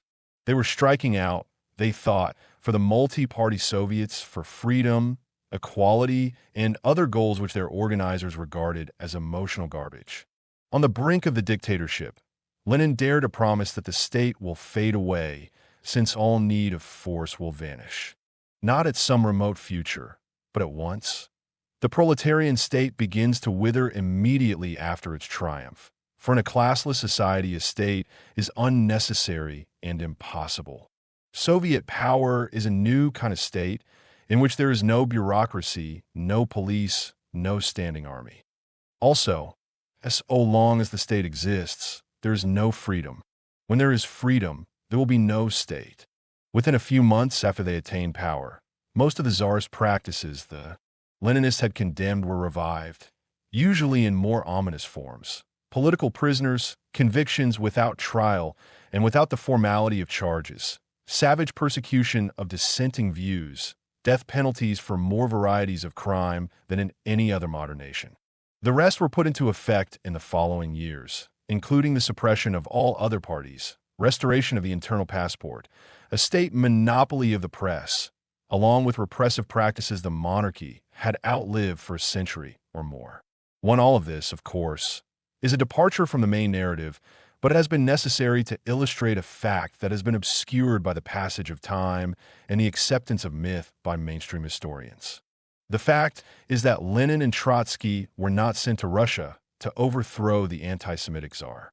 Their assignment from Wall Street was to overthrow the revolution. Notes from Lincoln Steffen's diary.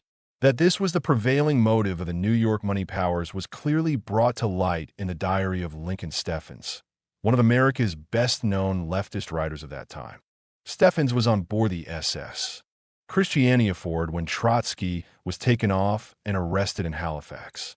He carefully wrote down the conversations he had with other passengers who also were headed to strife-torn Russia. One of these was Charles Crane, vice president of the Crane Company. Crane was a backer of Woodrow Wilson and former chairman of the Democratic Party's Finance Committee. He also had organized the Westinghouse Company in Russia and had made no less than 23 prior visits. His son, Richard Crane, was confidential assistant to then Secretary of State Robert Lansing. It is instructive, therefore, to read Steffen's notes regarding the views of these traveling companions. He wrote, all agree that the revolution is in its first phase only, that it must grow. Crane and the Russian radicals on the ship think we shall be in Petrograd for the re-revolution. Precisely. Re-revolution was the expectation and the goal, not the elimination of anti-Semitism. With regard to Thompson's claim that he was merely trying to keep Russia in the war against Germany, here again, the logic of actual events speak against it. Kerensky and the provisional government were for the war effort. Yet, the Red Cross masqueraders eventually threw their strongest support to the Bolsheviks who were against it. Their excuse was that it was obvious the Bolsheviks would soon control the new government, and they were merely looking to the future. They did not like the Bolsheviks, they said, but had to deal with them pragmatically. So they became staunch supporters merely to gain influence with the inevitable victors and, hopefully, to persuade them to change their position on the war. Alas, it didn't work out that way. Influence they had, as we have seen, but the Bolsheviks never wavered in their views. After seizing control in the October coup d'etat, they did exactly what they claimed all along they would do. They signed a peace treaty with Germany and confiscated private property. They also began one of the world's greatest bloodbaths to eliminate their opposition. None of this could be blamed on the masqueraders, you understand. It was all the fault of Wilson and the other politicians at home who, by not following Thompson's recommendation to send U.S. tax dollars to the Bolsheviks, forced them into such drastic action. That, at least, is the accepted view.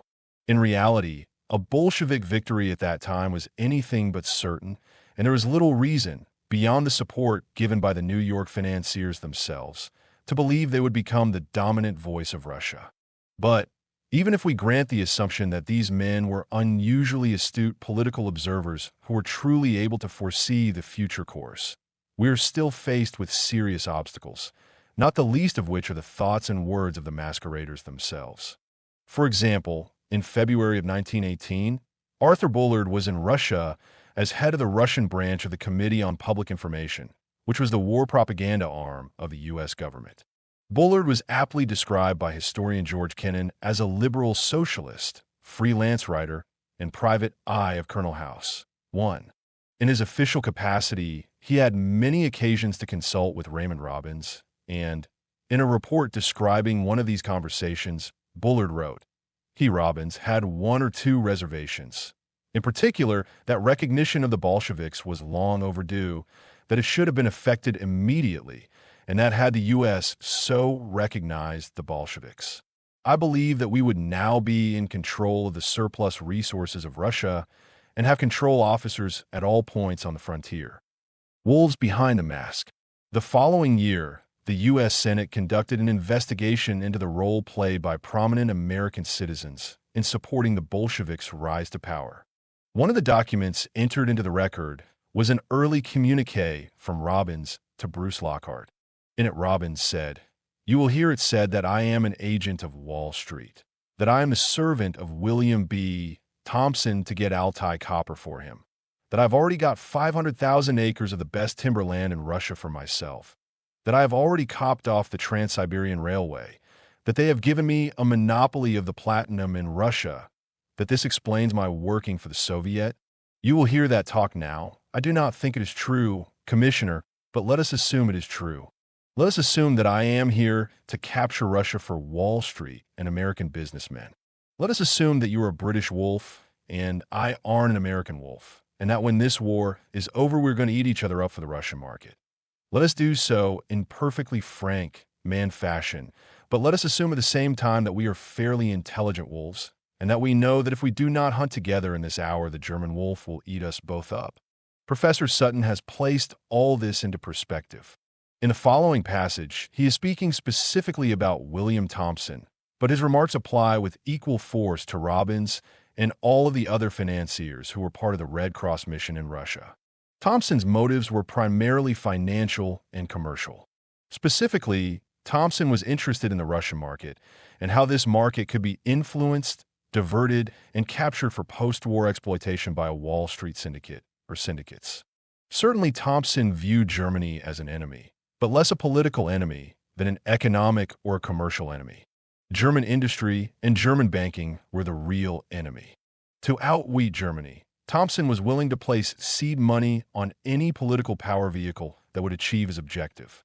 In other words, Thompson was an American imperialist fighting against German imperialism, and this struggle was shrewdly recognized and exploited by Lenin and Trotsky. Thompson was not a Bolshevik. He was not even pro-Bolshevik. Neither was he pro-Kerensky, nor was he even pro-American. The overriding motivation was the capturing of the post-war Russian market. This was a commercial objective. Ideology could sway revolutionary operators like Kerensky, Trotsky, Lenin et al., but not financiers. Did the wolves of the Round Table actually succeed in their goal? Did they, in fact, capture the surplus resources of Russia? The answer to that question will not be found in our history books. It must be tracked down along the trail of subsequent events, and what we must look for is this. If the plan had not been successful, we would expect to find a decline of interest on the part of high finance, if not outright hostility. On the other hand, if it did succeed, we would expect to see not only continued support, but some evidence of profit taken by the investors, a payback for their efforts and their risk. With those footprints as our guide, let's turn now to an overview of what has actually happened since the Bolsheviks were assisted to power by the Round Table Network. Item: After the October Revolution, all the banks in Russia were taken over and nationalized by the Bolsheviks, except one, the Petrograd branch of Rockefeller's National City Bank. Item: Heavy industry in Russia was also nationalized, except the Westinghouse plant, which had been established by Charles Crane, one of the dignitaries aboard the SS. Christianiaford, who had traveled to Russia with Trotsky to witness the re-revolution. Item: In 1922, the Soviets formed their first international bank. It was not owned and run by the state, as would be dictated by communist theory, but was put together by a syndicate of private bankers. These included not only former Tsarist bankers, but representatives of German, Swedish, and American banks. Most of the foreign capital came from England, including the British government itself. The man appointed as director of the foreign division of the new bank was Max May, vice president of Morgan's Guaranty Trust Company in New York. Item: In the years immediately following the October Revolution, there was a steady stream of large and lucrative, read non-competitive, contracts issued by the Soviets to British and American businesses which were directly or indirectly run by the Round Table Network. The largest of these, for example, was a contract for 50 million pounds of food products to Morris & Company, Chicago meat packers. Helen Swift was married to Edward Morris, who was the brother of Harold Swift. Harold Swift had been a major at the Red Cross mission in Russia. Item: In payment for these contracts and to return the loans of the financiers, the Bolsheviks all but drained their country of its gold, which included the Tsarist government's sizable reserve, and shipped it primarily to American and British banks. In 1920 alone, one shipment came to the U.S. through Stockholm valued at 39 million Swedish kroner. 3 shipments came direct involving 540 boxes of gold valued at 97,200,000 gold rubles, plus at least one other direct shipment, bringing the total to about $20 million. Remember, these are 1920 values. The arrival of these shipments was coordinated by Jacob Schiff's Kuhn, Loeb and Company, and deposited by Morgan's Guaranty Trust. Item: It was at about this time that the Wilson administration sent 700,000 tons of food to the Soviet Union, which not only saved the regime from certain collapse, but gave Lenin the power to consolidate his control over all of Russia. The U.S. Food Administration, which handled this giant operation, was handsomely profitable for those commercial enterprises that participated. It was headed by Herbert Hoover and directed by Louis Lichtenstein Strauss, married to Alice Hanauer, daughter of one of the partners of Kuhn, Loeb and Company. Item: U.S., British, and German wolves soon found a bonanza of profit in selling to the new Soviet regime. Standard Oil and General Electric supplied $37 million worth of machinery from 1921 to 1925, and that was just the beginning. Junkers aircraft in Germany literally created Soviet air power. At least 3 million slave laborers perished in the icy mines of Siberia digging or for Britain's Lena Goldfields. Limited W. Averell Harriman, a railroad magnate and banker from the United States who later was to become ambassador to Russia, acquired a 20-year monopoly over all Soviet manganese production. Armand Hammer, close personal friend of Lenin, made one of the world's greatest fortunes by mining Russian asbestos. Additional background: the deaf, mute, blind men. In those early years, the Bolsheviks were desperate for foreign goods, services, and capital investment. They knew that they would be gouged by their capitalist associates. But what of it? It wasn't their money. All they cared about was staying in power. And that was not as easy as it may have seemed. Even after the coup d'etat, in which they seized control of the mechanism of government, they still did not control the country at large. In fact, in 1919, Lenin had almost given up hope of expanding beyond Petrograd and a part of Moscow. Except for Odessa, all of southern Russia and the Crimea were in the hands of General Denikin, who was strongly anti-communist. Speaking before the 10th Congress of the Russian Communist Party, Lenin laid it out plainly. The creature from Jekyll Island. Without the assistance of capital, it will be impossible for us to retain proletarian power in an incredibly ruined country in which the peasantry, also ruined, constitutes the overwhelming majority. And, of course, for this assistance, capital will squeeze hundreds% out of us. This is what we have to understand. Hence, either this type of economic relations or nothing. On another occasion, Lenin further explained his rationale for accepting Wall Street's terms. He said, "The capitalists of the world and their governments, in pursuit of conquest of the Soviet market, will close their eyes to the indicated higher reality and thus will turn into deaf, mute, blind men. They will extend credits, which will strengthen for us the Communist Party in their countries, and giving us the materials and technology we lack, they will restore our military industry, indispensable for our future victorious attack on our suppliers. In other words, they will labor for the preparation of their own suicide." Arthur Bullard, mentioned previously as the representative in Russia of the U.S. Committee on Public Information, apparently understood the Bolshevik strategy well.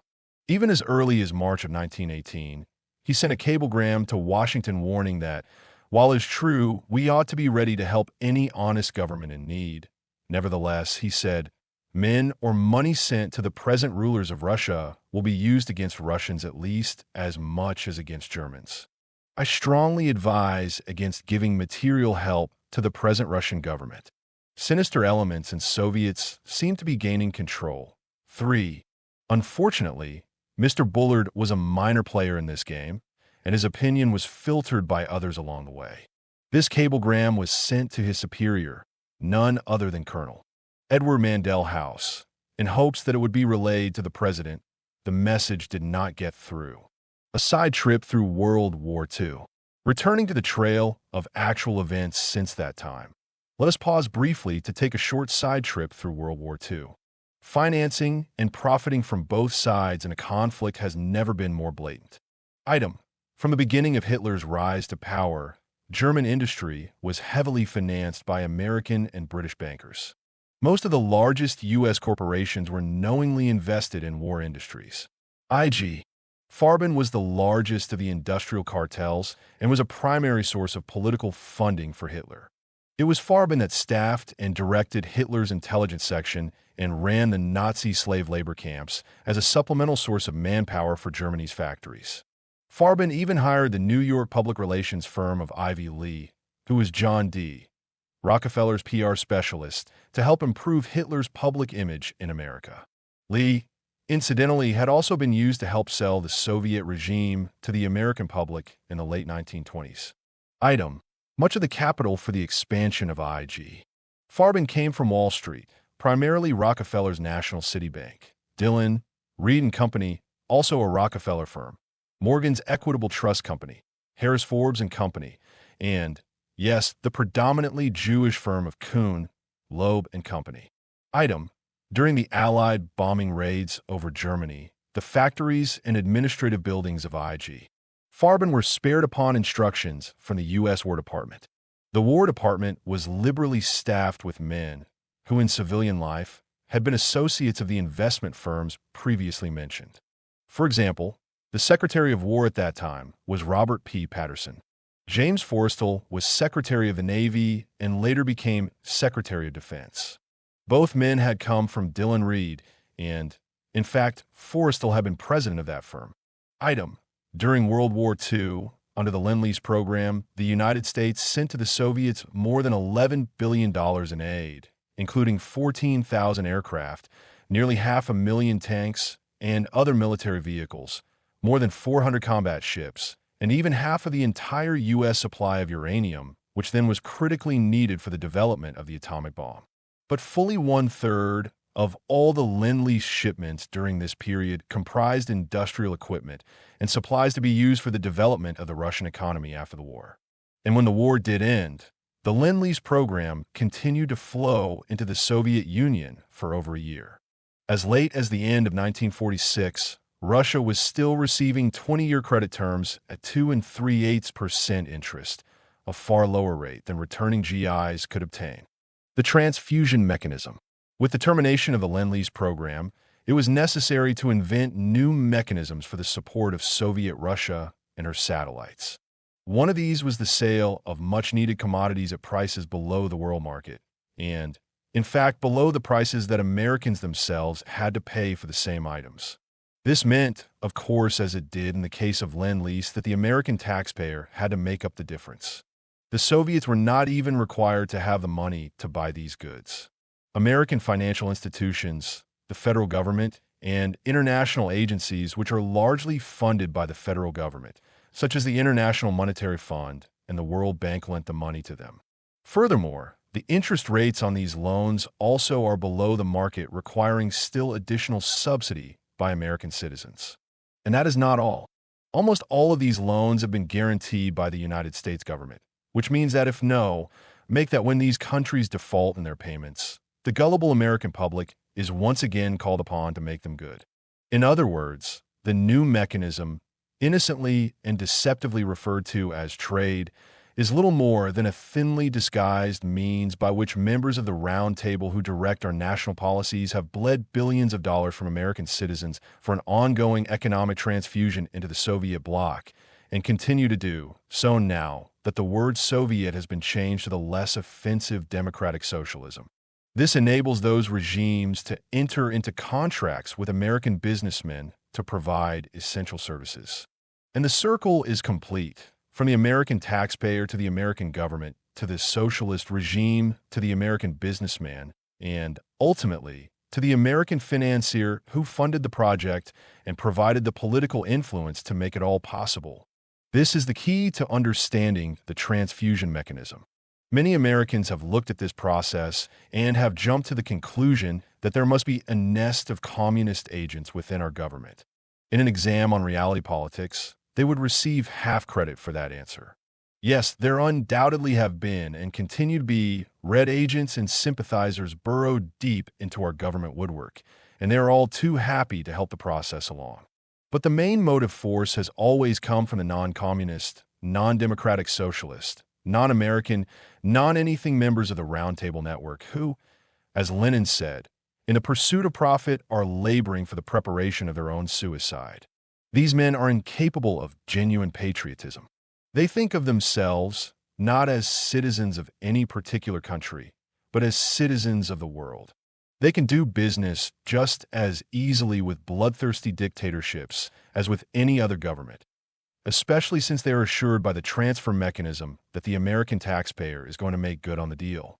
When David Rockefeller was asked about the propriety of providing funding for Marxist and communist countries which are openly hostile to the United States, he responded, "I don't think an international bank such as ours ought to try to set itself as a judge about what kind of government a country wishes to have." Wishes to have?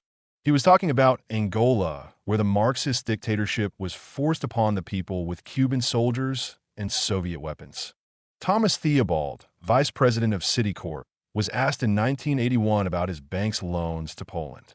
Was he embarrassed by making loans to a communist country, especially following the regime's brutal repression of free trade unions? Not at all. Who knows which political system works? He replied, "The only test we care about is, can they pay their bills?" What he meant, of course, was, can the American taxpayer pay Poland's bills? Item. The following item, taken directly from the Los Angeles Times just a few months after Theobald's statement, tells the story.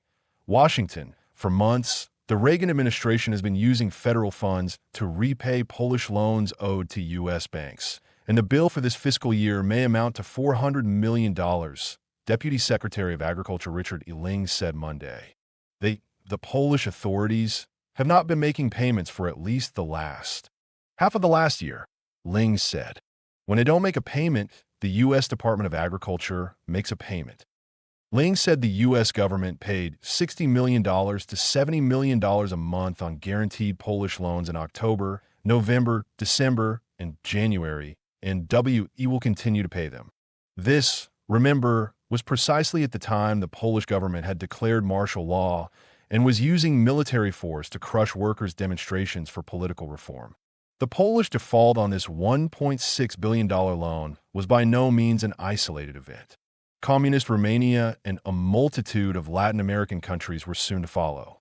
The hard fact is that American taxpayers unknowingly have been making monthly bank payments on behalf of communist, socialist, and so-called third-world countries for many years. And, with the more recent staging of apparent reform within the former Soviet bloc, Congress has tripped all over itself to greatly accelerate that trend. Americans, of course, want to believe that the evil empire is crumbling, and the Soviets turned Democrats play directly to that desire. Since the end of World War II, their primary objectives have been 1. To disarm us, and 2. To get our money. The facade of perestroika and glasnost has been merely a ploy to accomplish both objectives at once. All they have had to do is get rid of a few of the old hardliners, replace them with less well-known personalities who are essentially the same. All of the new leaders come from the ranks of the old leadership, change their labels from communists to social democrats, and then sit back while we happily tear down our military defenses and rush billions of dollars to their failing economies. There undoubtedly will be some progress allowed in the area of free speech, but the military and security organizations continue in full readiness. The iron fist beneath the velvet glove remains ready to strike when the time comes that the facade is no longer necessary. Even if the entire ploy were genuine, there is no reason to believe that these social democracies will ever become better investment risks. The primary thing that has held them back economically in the past is their socialist system, and that most definitely will not be changed. All of the new anti-communist social democrats have pledged their loyalty to the principles of Marx and have said in plain language that they will use our money to develop, not abandon socialism. These countries will continue to be unproductive and will continue to be unable to pay their loans. The American taxpayers will continue to be forced by the cabal to pay the bill. Item: before the Bolshevik coup d'etat, Russia was one of the most productive agricultural nations in the world. The great wheat fields in Ukraine justly earned her the title of the breadbasket of Europe. But when the people's utopia arrived, agriculture came to a standstill and famine stalked the land. Even after Stalin, when the regime is said to have adopted more humane and productive policies, Russia never produced enough food for itself. A nation that cannot feed its citizens cannot develop its industry, and it certainly cannot build a potent military force. It is not surprising, therefore, that for decades, the United States has annually sold tens of millions of tons of wheat and other foodstuffs to Russia. The quote marks are to emphasize the underlying transfusion mechanism previously described. Item: the American government-industrial complex provided the Soviets with the money, technology, and the actual construction of two of the world's largest and most modern truck plants. The Kama River plant and the ZIL plant produce over 150,000 heavy-duty trucks per year, including armored personnel carriers and missile launchers, plus 250,000 diesel engines, many of which are used to power Soviet tanks. 45% of the cost of this project came from the U.S. Export-Import Bank, an agency of the federal government, and an equal amount from David Rockefeller's Chase Manhattan Bank. The Soviets put up only 10%. The loan, of course, was taxpayer guaranteed by the U.S. Export-Import Bank, which, at the time, was under the direction of William Casey. Casey later was appointed as head of the CIA to protect America from global communism. Item: almost every important facet of Eastern Bloc heavy industry could well be stamped made in the USA. With the specific approval of each successive president, We have provided the latest oil drilling equipment, chemical processing plants, air traffic radar systems, equipment to produce precision bearings, large craft helicopter engines, laser technology, highly advanced computer systems, and nuclear power plants. We have trained hundreds of their technicians in American institutions and factories and have provided their astronauts with the spacesuits developed by NASA. We have even trained their pilots at U.S. Air Force bases and paid for their military officers to attend our war college. All of this has been used by the Russian government, as Lenin predicted it would, to build their military industry in preparation for an attack on their suppliers. It may even be the implementation of it. Item: when Boris Yeltsin seized control of the former Soviet government, one of his first official acts was to decree that foreign businesses had the right to take their profits out of the country. From a purely business perspective, that was a sound move because it would provide incentive for foreign investment. But there was more to it than that.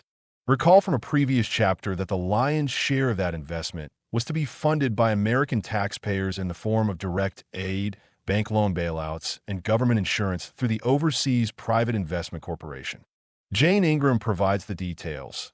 During 1992, Yeltsin wheeled and dealed with Royal Dutch/Shell, British Petroleum, Amoco, Texaco, and Exxon. The Chevron joint venture to develop the Tengiz oil field was signed. McDermott International, Marathon Oil, and Mitsui signed a contract with the Russian government to develop oil and natural gas off Sakhalin Island. Chevron and Oman formed a consortium to build a huge pipeline to carry crude oil from Kazakhstan to the Black Sea, Mediterranean, and Persian Gulf. Occidental Petroleum signed a joint venture with Russia to modernize 2 oil fields in Siberia. Newmont Mining signed a joint venture to extract gold in Uzbekistan. Merrill Lynch's chairman, William Schreier, CFR, signed up as financial advisor to AID in privatizing the Ukrainian State Property Fund. AT&T CEO Robert Allen, CFR-TC, signed a huge contract to supply switching systems for all of Kazakhstan. U.S. West joined with the Hungarian government to own and operate a national cellular telephone system.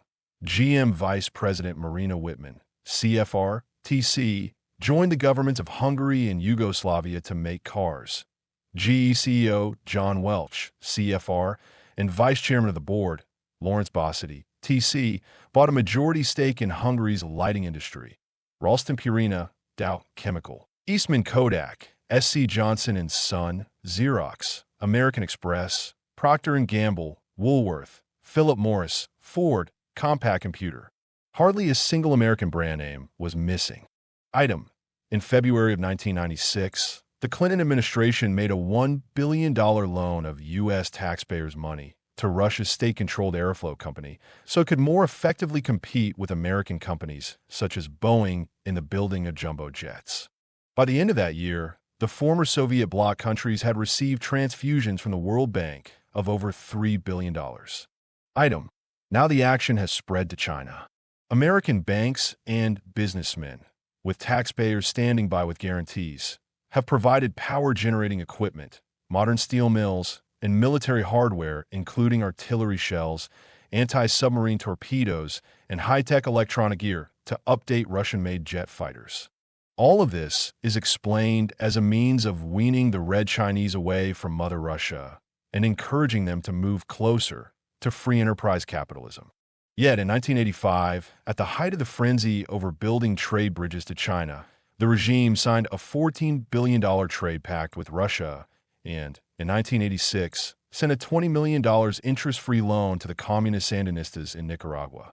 Even after the 1989 Tiananmen Square massacre in Beijing, when U.S. officials were publicly condemning China for human rights violations, business quietly continued as usual. The United States cannot condone the violent attacks and cannot ignore the consequence for our relationship with China, said President Bush.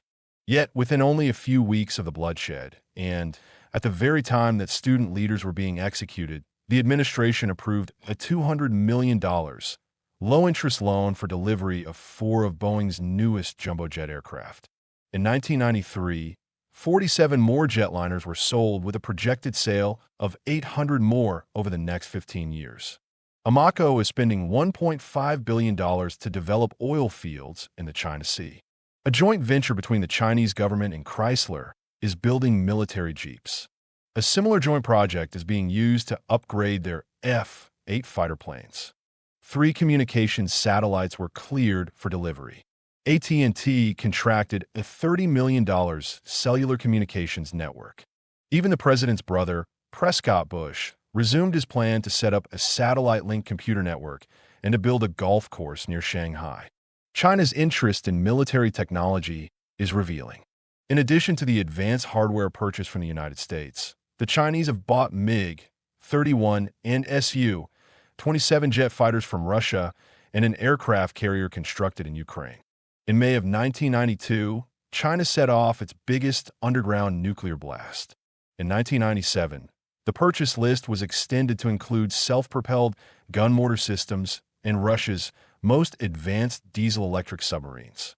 Although it is known that China maintains a slave labor workforce in excess of 1 million people, they call them convicts, and although the Tariff Act of 1930 prohibits the United States from importing any goods made even in part by convicts or other forced labor, every administration starting with Nixon has renewed the most favored nation trade status for China.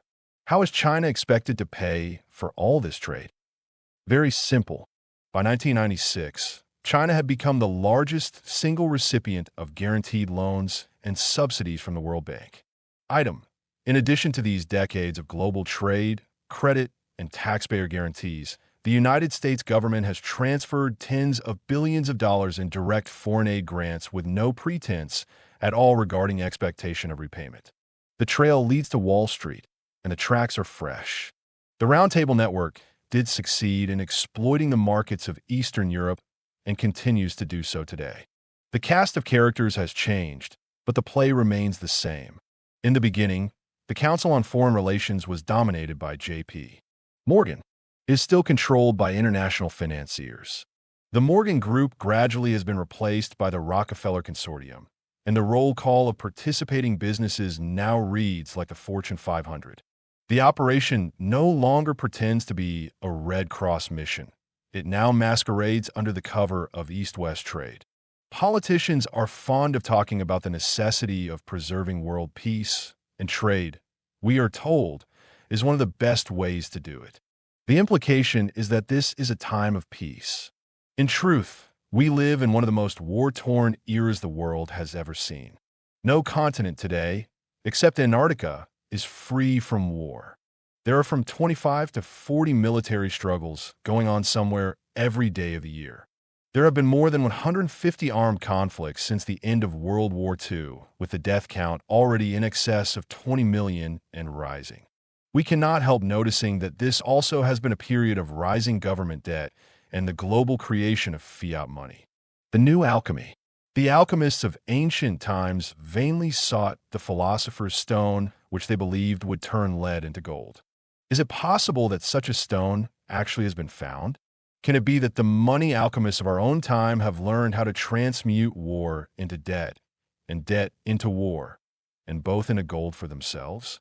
In a previous section, we theorized a strategy, dubbed the Rothschild formula, in which the world's money cabal deliberately encourages war as a means of stimulating the profitable production of armaments and of keeping nations perpetually in debt.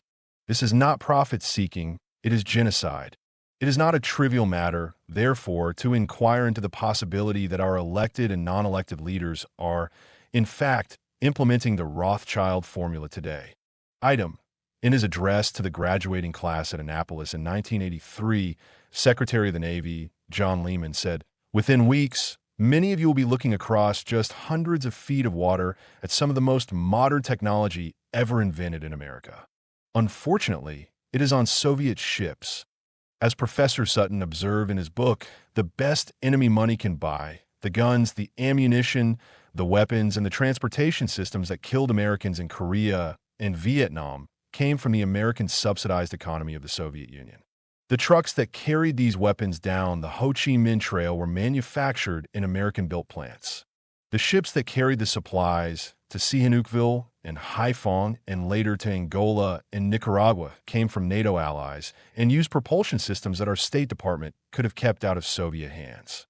Sutton concludes, the technical capability to wage the Korean and Vietnamese wars originated on both sides in Western, mainly American, technology, and the political illusion of peaceful trade promoted by the deaf-mute blind men was the carrier for this war-making technology. Item. That leads us to the more recent wars in the Middle East and the rise of Islamic fundamentalism. Iran, Iraq, Syria, Algeria, the PLO, the Muslim Brotherhood, and similar anti-American groupings have all received weapons, funding, and clandestine support from the U.S. government.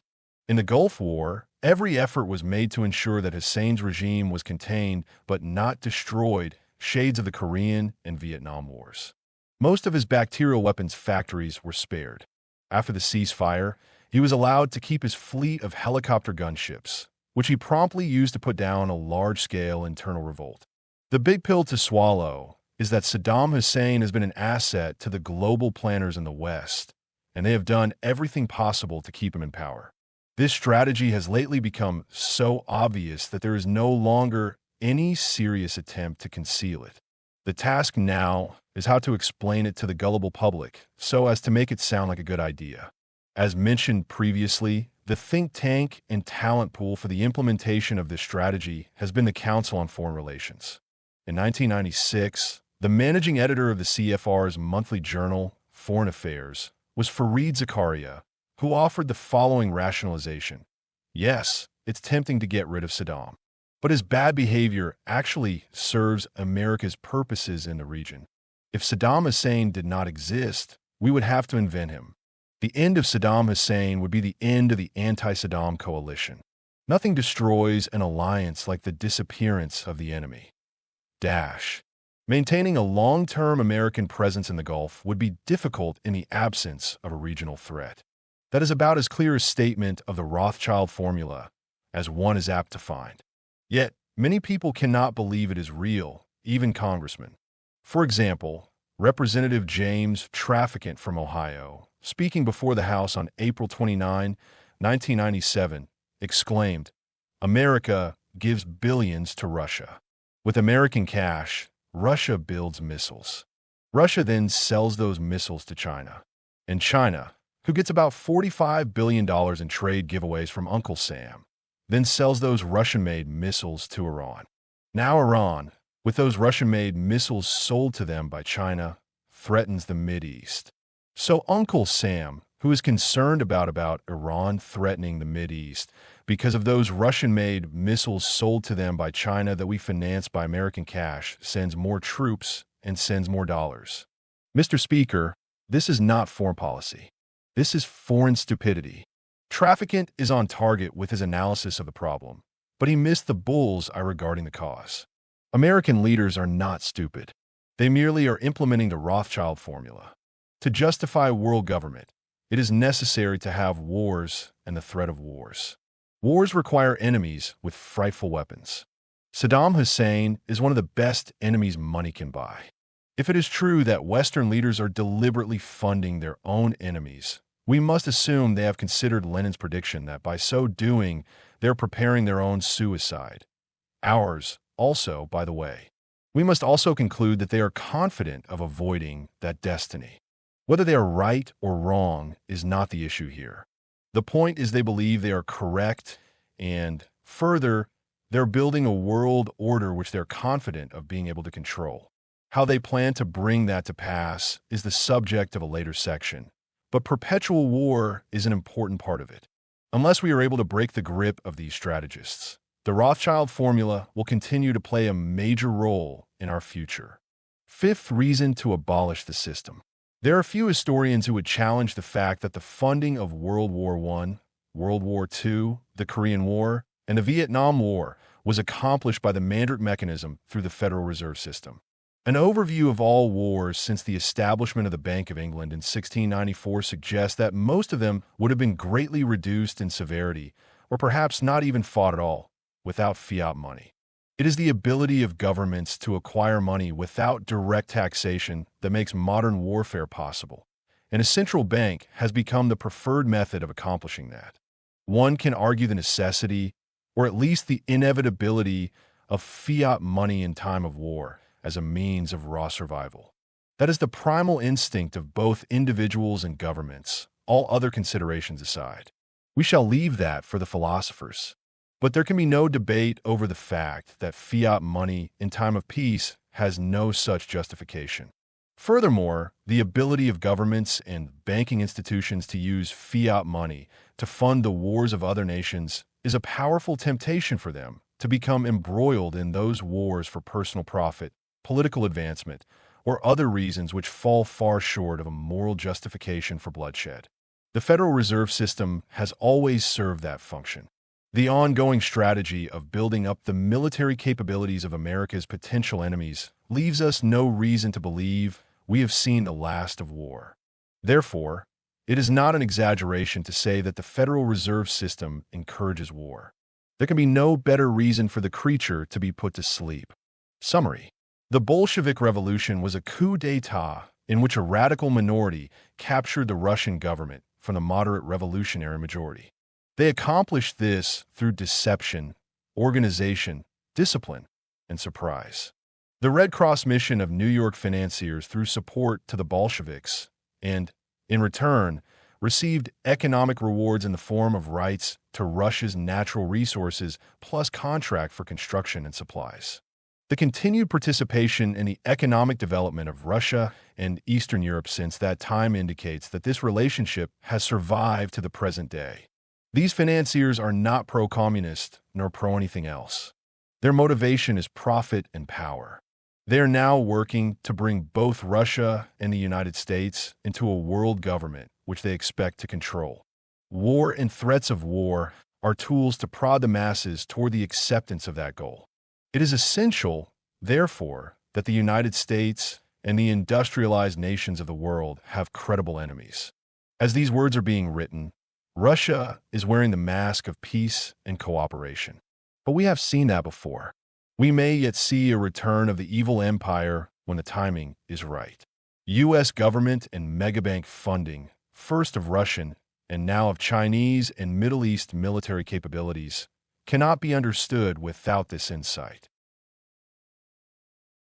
If you enjoyed listening, please subscribe to the channel by hitting the subscribe button below. After doing so, click the bell icon to receive new content notifications.